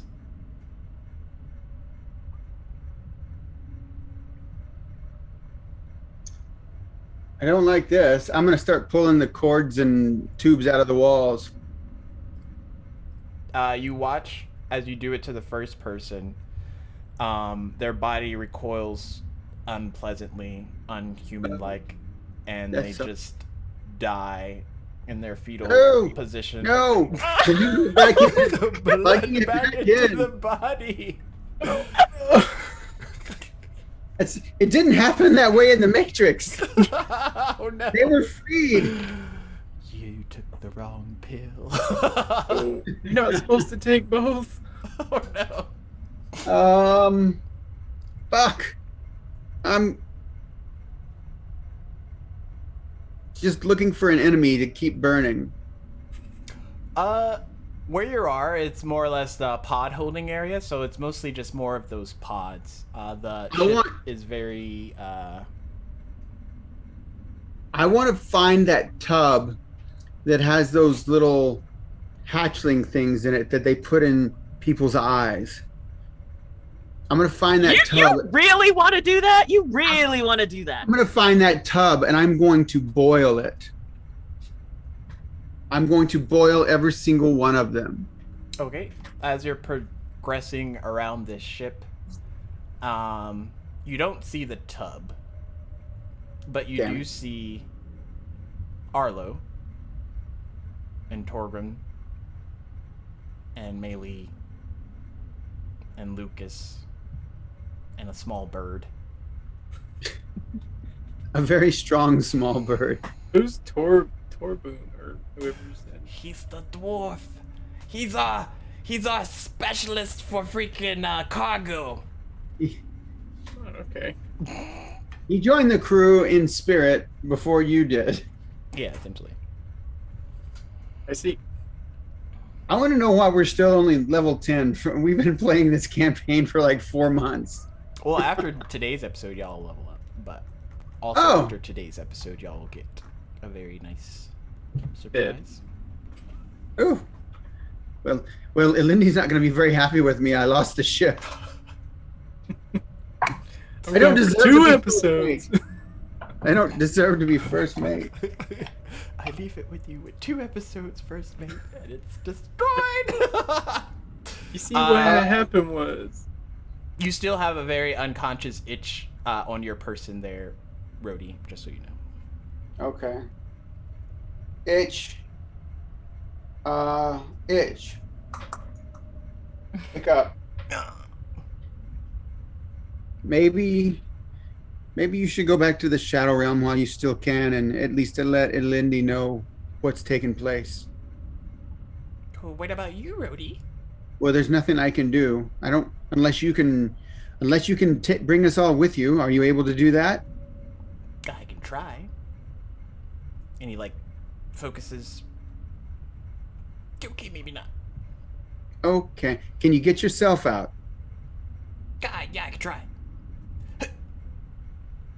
Okay, maybe not. Where are we? Don't pop a blood vessel in your brain or your eye. That's the only eye you have. I think you're stuck with us. I'm sorry for calling you. Oh, well. I normally I'm at the place with Lindy, and then I hook up to the ship, and then I appear by y'all, and then here we are. Well, you have a more positive outlook on this than I do. We've been captured by a ship full of illithid who think they are the timekeeping authority, so to speak. Who's a what? What? They are here to remove us from the timeline because we shouldn't exist, because we all previously died. Oh. Well, that's not very nice. Yeah, that's what I said. So, Brody, yeah. there's about 5 of them coming this way. Are you going to talk to them? I don't think it matters whether I talk to them or not. I'm sure they can read my mind. I'll talk to them. I don't know what to say. What do you think I should say? Itch. Compliment their hair. Oh wait, they don't have hair. Nice little tentacles you have. They curl so prettily. Do you put those in rollers when you sleep? You sleep. Is that naturally all octopusy like, or?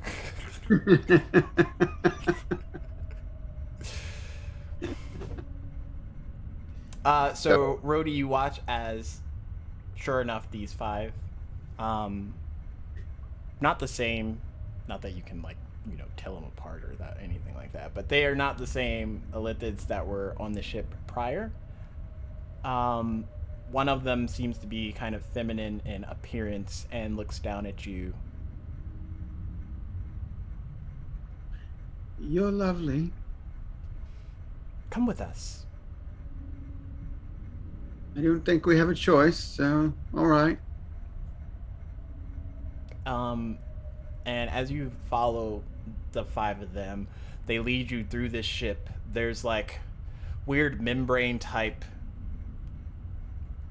feels of the walls and everything, and the ship like opens up all disgusting like and closes behind you as you enter through different portions of the ship. And they lead you to this like large, dark opening area where there's just this vessel of only could be described as like membranes and like gook. I don't know how you want to call it. But they approach it and reach out to activate it, and you see this like image manifest. You know, if you wanted to talk to us, all you had to do was ask. Well, it would seem that you and your fellow crewmates died at this point here. Do you remember? I mean, I don't remember the details. I just remember what led up to it and then waking up. I remember us going down in a big flaming fireball from the sky. Right. Oddly enough, I enjoy fire now. I don't know if you noticed that I burned a shit ton of your little orb people. Sorry about that. We noticed. We'll get replacements. I'm sure you will. I mean, I didn't mean any offense by it. I just was...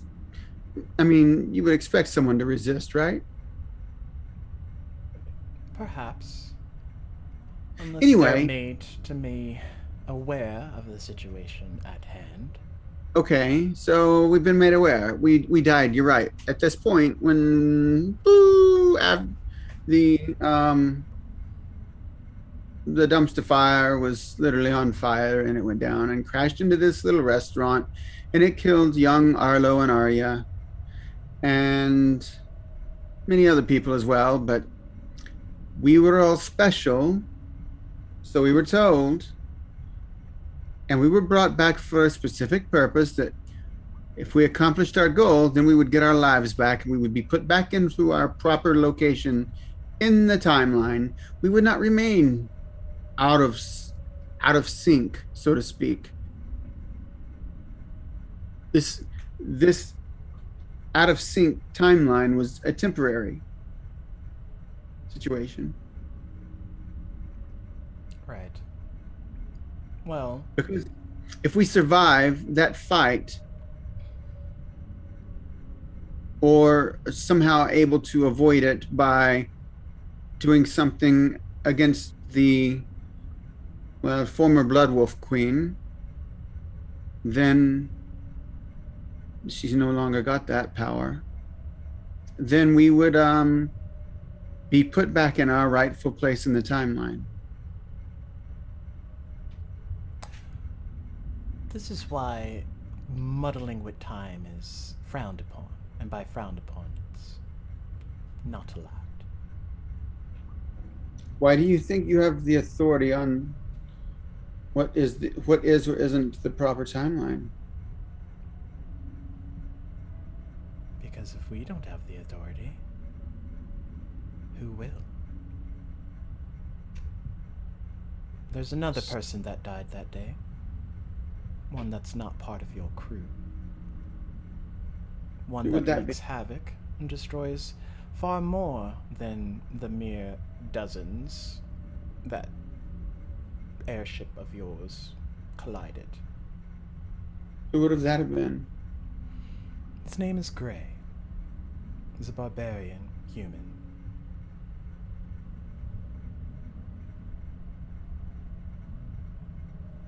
And why are you telling us this? Because if he does not die, it will not matter that you save yourselves. You'll all end up dying anyway.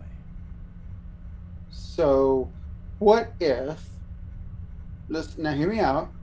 What if we were to seek him out in this present timeline and kill him? He is evil, right? Not at that point. He doesn't become evil for another 5 years. Well, then I have a problem with that. I don't kill non-evil people Yes. unless it's in self-defense.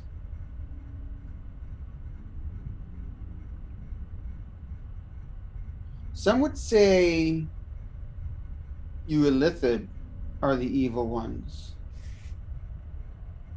Most people do. But those people are usually the ones that don't want to get their, what do you call them, hands dirty?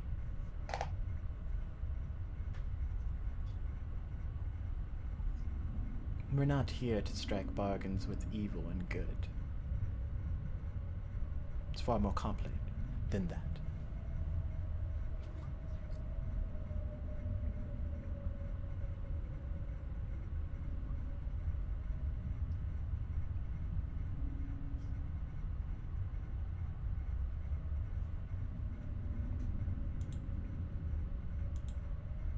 Well, what would you have us do then? If you would like us to, you're telling me that you can see into the future and you know that this barbarian will become evil. What if we were to somehow stop him from going down that path? That seems like a very high order to feel. Some of your crewmates are friends with this man. I don't think they could bring themselves to actually kill him if it came down to it. I didn't say we would kill him, but maybe we could stop him from going down that evil path. You're from Ukador, are you not? I am. He currently has a daughter in Ukador.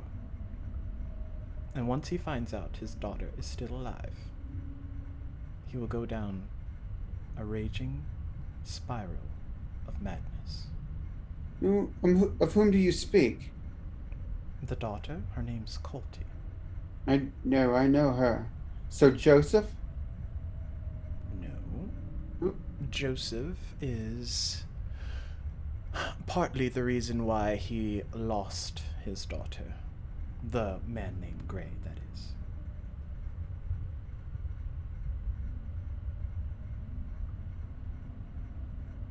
What did you say his name was? I'm sorry. Gray. Great. Okay.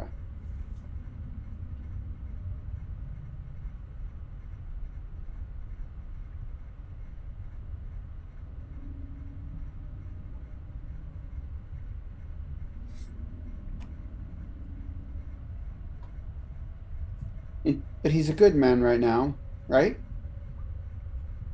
Yes. Troubled, but good.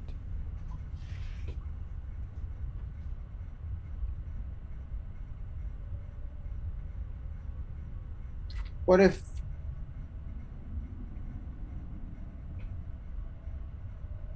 if we are somehow able to convince him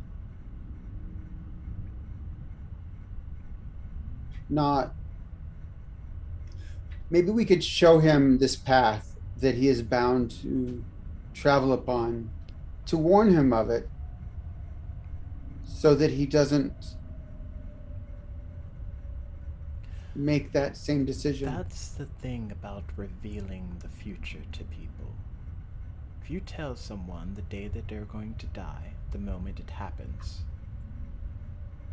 they will run away from it. Very few people actually accept their future, whatever it is. It's just basic self-preservation. I understand that. And once you do that, it causes other events to take place because they're not accepting what, in turn, So why does he turn evil then?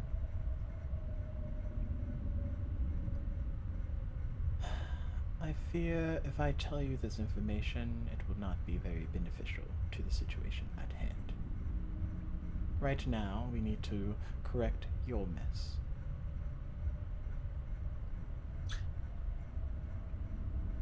Well,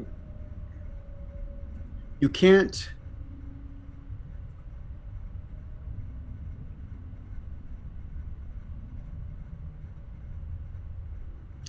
take away this opportunity that's been given us.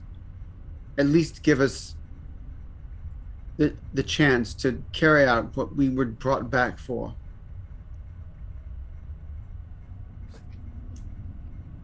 Do you care for your crew? Of course I do. And the image kind of like changes a bit, and you start to see all the different members of the crew, like official members at least. And you see an arc in their path of how things are changing because of recent events.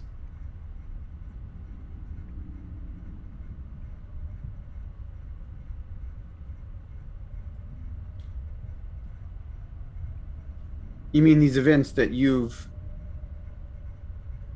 caused to happen today? Where you've interfered in our timeline now. Yes, we are trying to correct everything. You realize there are members of our crew that did not die that day. Yes, it's all being taken into consideration. Joseph and Lucas and Uriah and the skeleton crew, whatever they are. I mean, they were not part of the crew. They belonged to Elindi.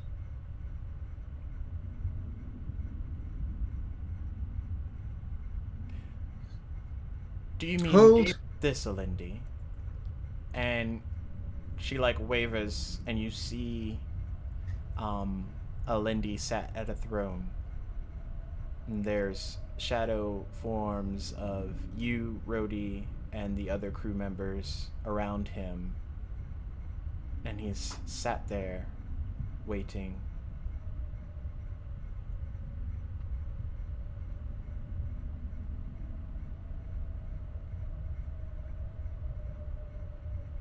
You see, not everything is as it seems, or as you want it to be. Just because you have good intentions does not mean good things happen. However, if we correct this, if we fix all of your blunders in the timeline, there might be hope just yet. What do you mean by that? It means in certain futures, you and your crew don't make it. And I do not just mean by the events that will take place a couple of months from now. I mean others.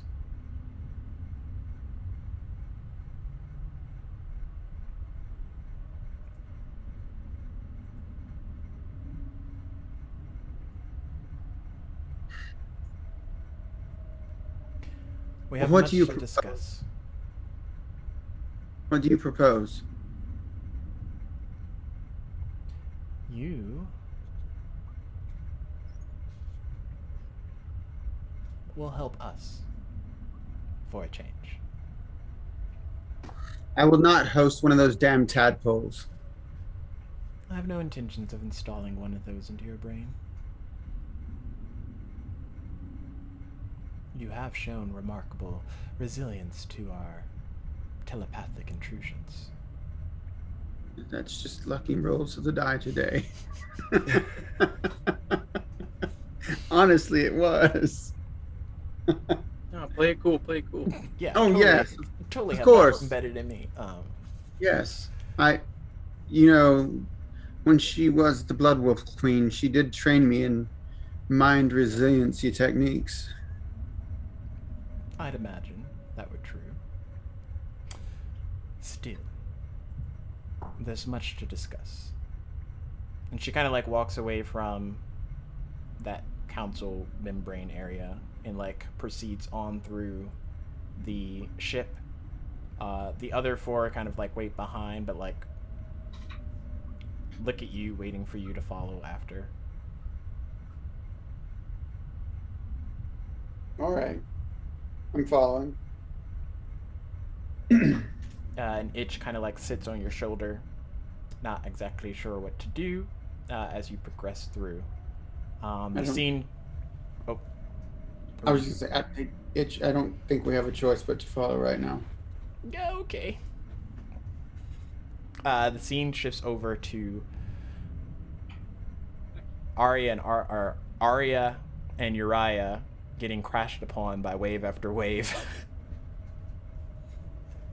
Oh, that's right. They didn't get abducted into the ship.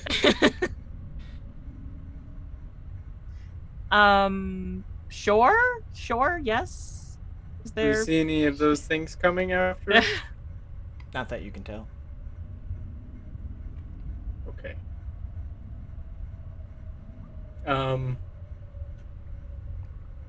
I kind of well, yeah, do we see any shore nearby? Make a perception check.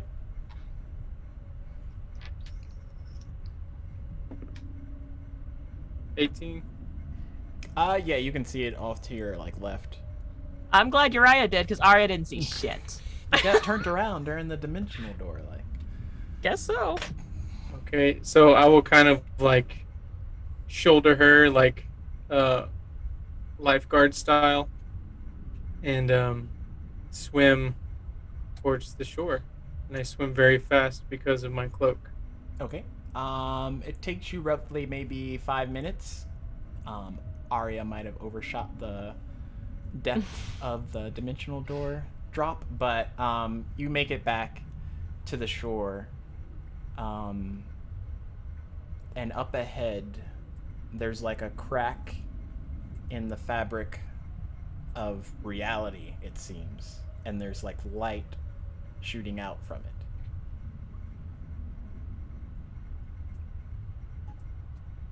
it. What is that?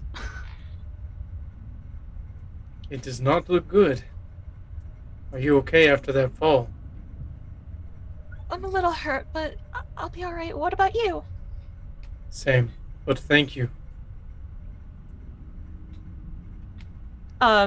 Arya kind of looks up to see if she sees the ship. Nope. And she doesn't see the ship. And now she's starting to slightly panic. What are we gonna do? They got Arlo and Rhodey and Lucas. How are we gonna find them? I do not know. What do you think this is? Point to the rip or whatever it is. Kind of get closer. Can Arya tell if there's anything like magical about this, or Roll a Arcana check.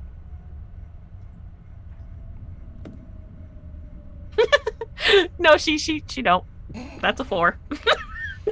You've never. Well, you can assume it's magical, but you can't like defer where it's manifesting from. I really, I don't know. Is there anything else like it, like around? Like, are there more of these? Nope, Cracks. just that one crack. As y'all investigate around it, it seems to be like stationary in its place. Pull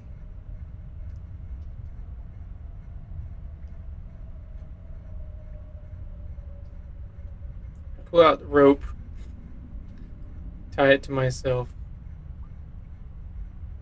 And say, perhaps this is leading to our friends. I will take a peek, and you stay here and tie this around you. She kind of like pats your shoulder, Just be careful, okay? and she casts Bardic Inspiration, and you get an extra D10. Nice. And hoping that this is going to work, he kind of just peeks his head, or reaches his hand through that tear. Okay, as you do that, Uriah, you feel a pull, and as strong as you pull against it, it's still like gradually pulling your hand in. Were you to reach further, it would start from that point and just like gradually pull you in, but it's not letting you pull out from any point. As the light kind of like emanates around.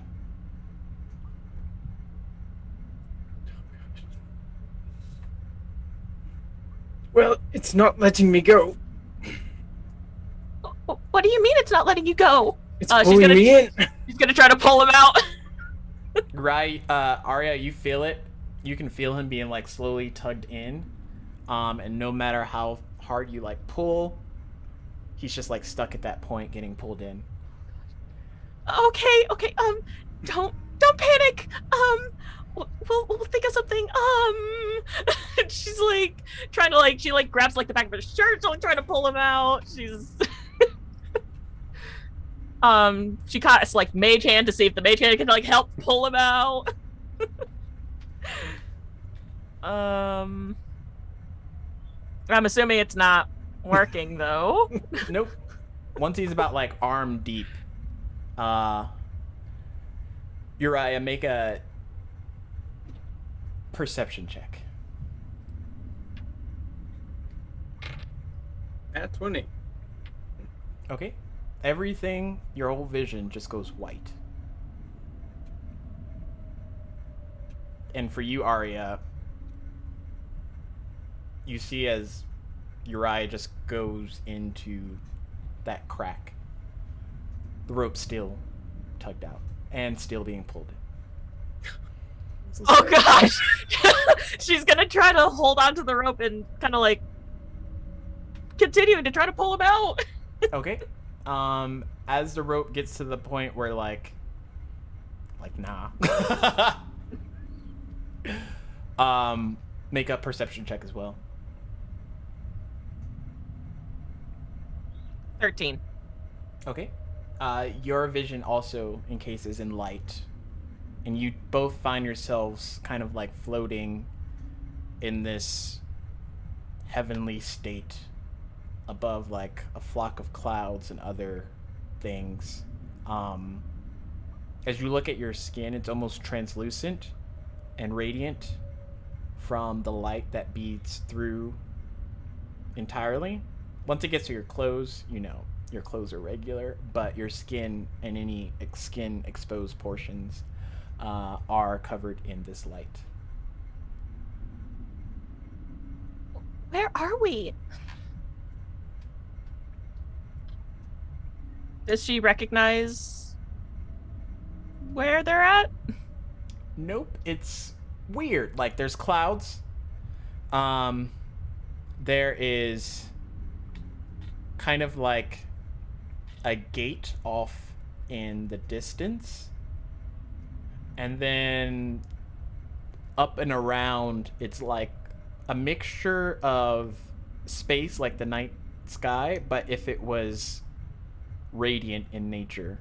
So imagine all the darks being very bright and homely. Doesn't seem like an actual like place, more like a plane or a realm. Are we still roped together? Yes, but you're both like floating in your spot. Does Arya see anyone besides the two of them? Make a perception check.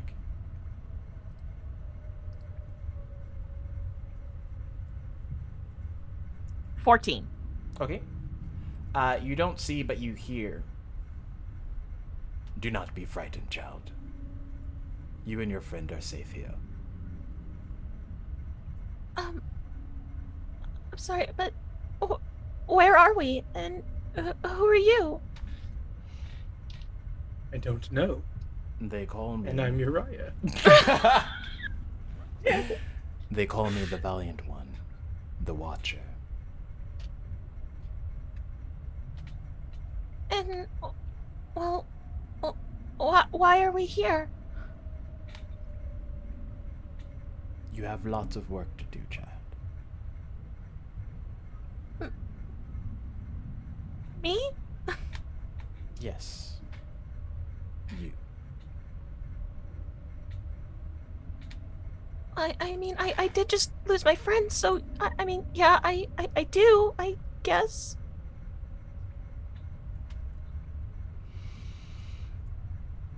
And the light kind of like starts at your feet and goes up and like beams out. But just for you, Arya.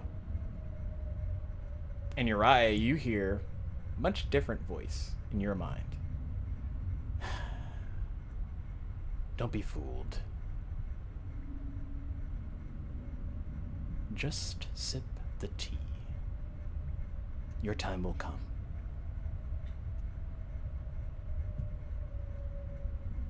Who is this? I am Nerul. Would I know who that is?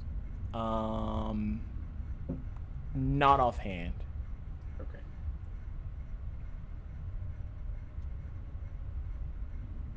As long as I am safe and she is safe, I will play for now.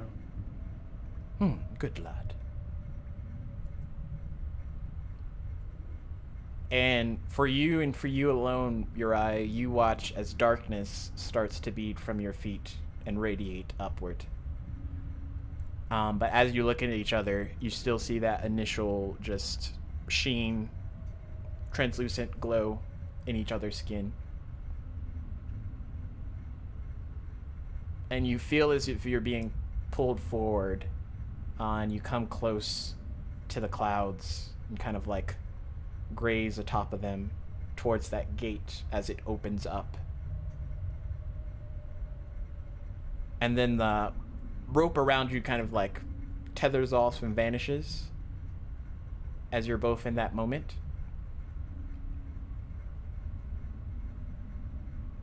Your name is Arya, am I correct?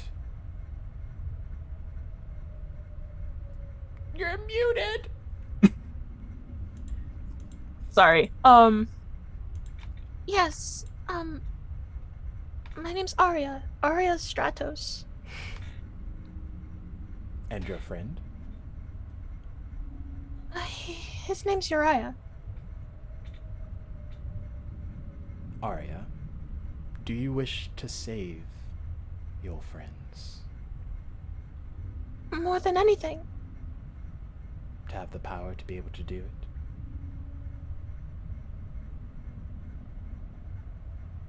If I had it, yes. Good. Good. Perhaps you too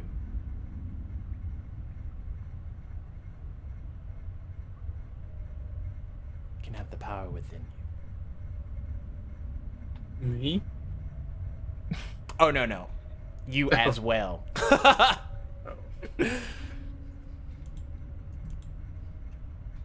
My name is Helm. Would Arya know who Helm is? Make a religion check.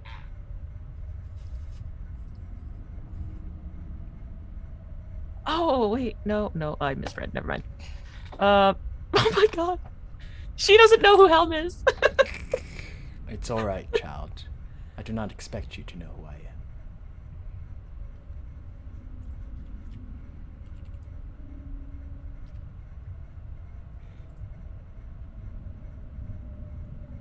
So, what do I have to do to save my friends? And my brother? Are you familiar with clerics? What they're capable of? I know of clerics. I don't know a lot of details about them.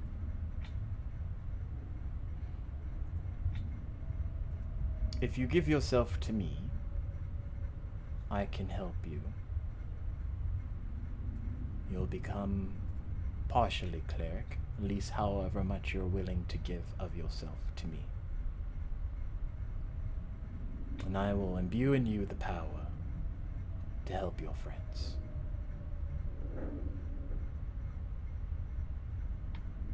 And she nods. And you see this, like, astral hand kind of reach out to you. It's much larger than you two are present.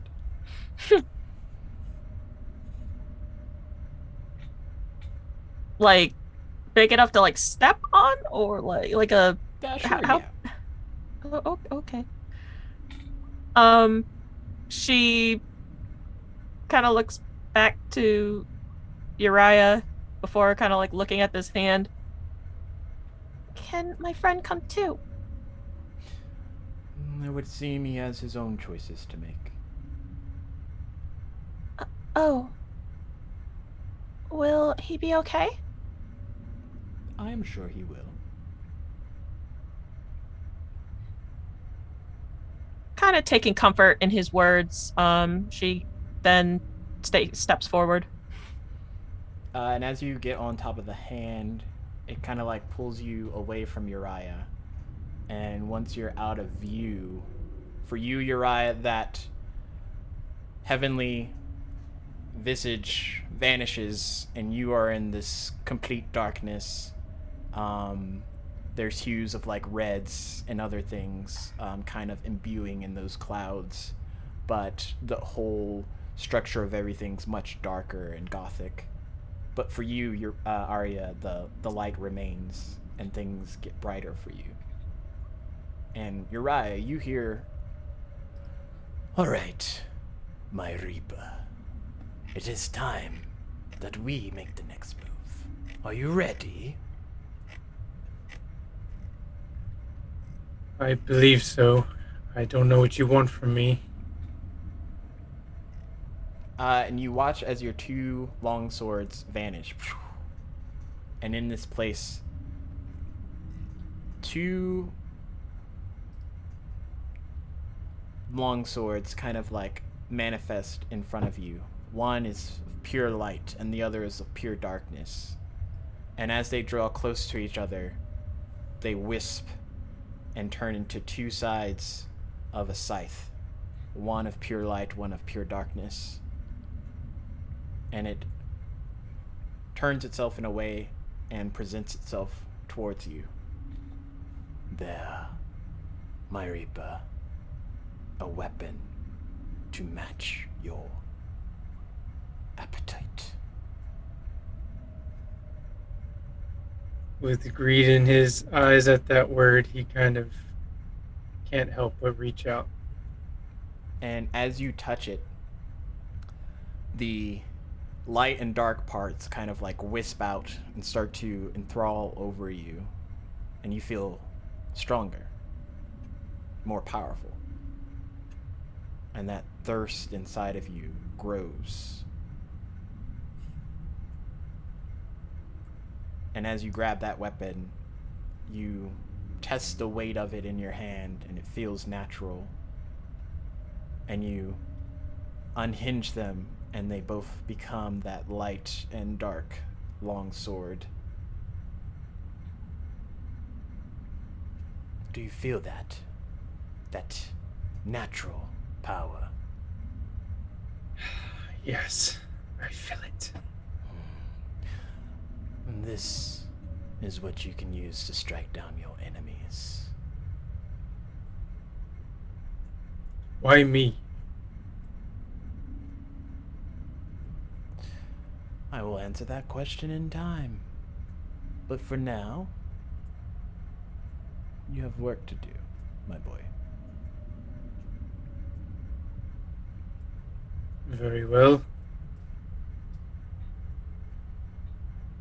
What is it that needs to be done? And still not seeing anyone or anything in front of you, the darkness kind of like billows out. And you see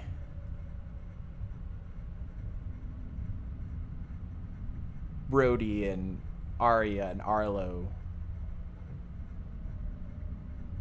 Alindy, everyone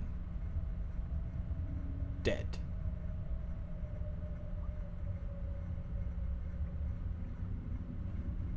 It would seem there's a lot of things out there that want to strike down your friends. But now, you have the power to stop them.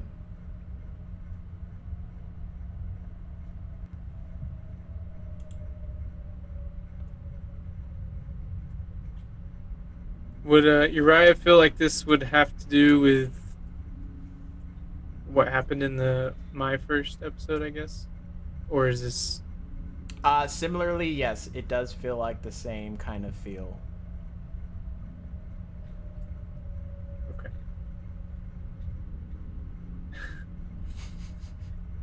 Is not from a Jedi.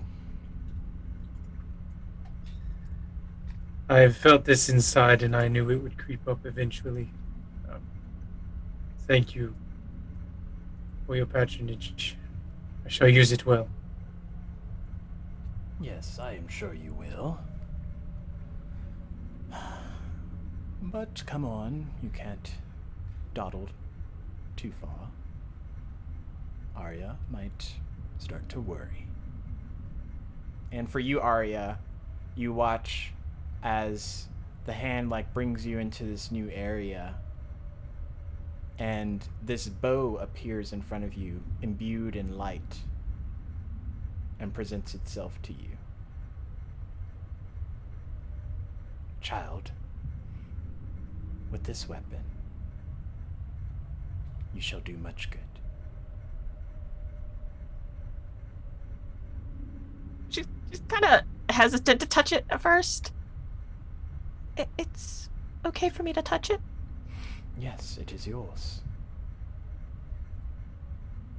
She nods and reaches for it, takes it.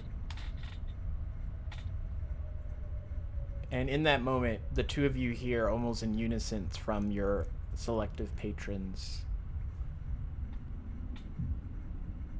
What is your judgment? Mercy or death?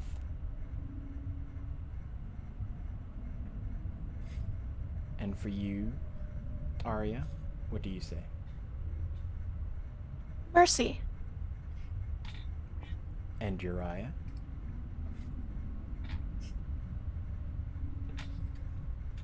Death. And that's where we're going to end it, folks. Oh my god. You all are level 11. Come see me, because especially Uriah and Arya, y'all aren't going to level up like normal, because some things just happened. So I got to make a lot of stuff in D&D Beyond. But thank you, everybody, for stopping by, watching the episode unravel, and seeing how the dumpster fire... This is why they need the upgrade, because the dumpster fire just exploded. Like, help our brothers out. But yes, come check us out in 2 weeks when we premiere the next episode and the new transition over to Dungeon Mechanics, where we'll be airing the new episode of Diademia Aftermath. Because So if you haven't already, go follow Dungeon Mechanics, because y'all want to see what shenanigans go on yes, after this. My gosh. Yeah, I'm terrified. You weren't ready. I got new artwork to draw. I'm excited. But yes, we will see you all then. 100% terrified. Oh no. Bye, y'all. Bye. See you later. Come back next time. Get Mickey Mouse. Oh goodness. I think we have enough to raid. We'll try and raid. We'll do the good thing. We'll raid. As I try and find somebody that's like playing right now. It's fine. I'm always prepared. Are you prepared? I'm not prepared. No one's prepared. We're just winging it. Are we ever prepared? No. That's what I like the most. It looks like... Ooh, Super Dogs. Super Dogs streaming. We gotta hit up our buddy. Super Dog's also part of the Dungeon Mechanics crew. We're gonna raid him. He's playing Hammer Ting. I don't know what that is, but we will find out. Catch you all lovely folks the next time. You should start linking it in your chat bio. Yes.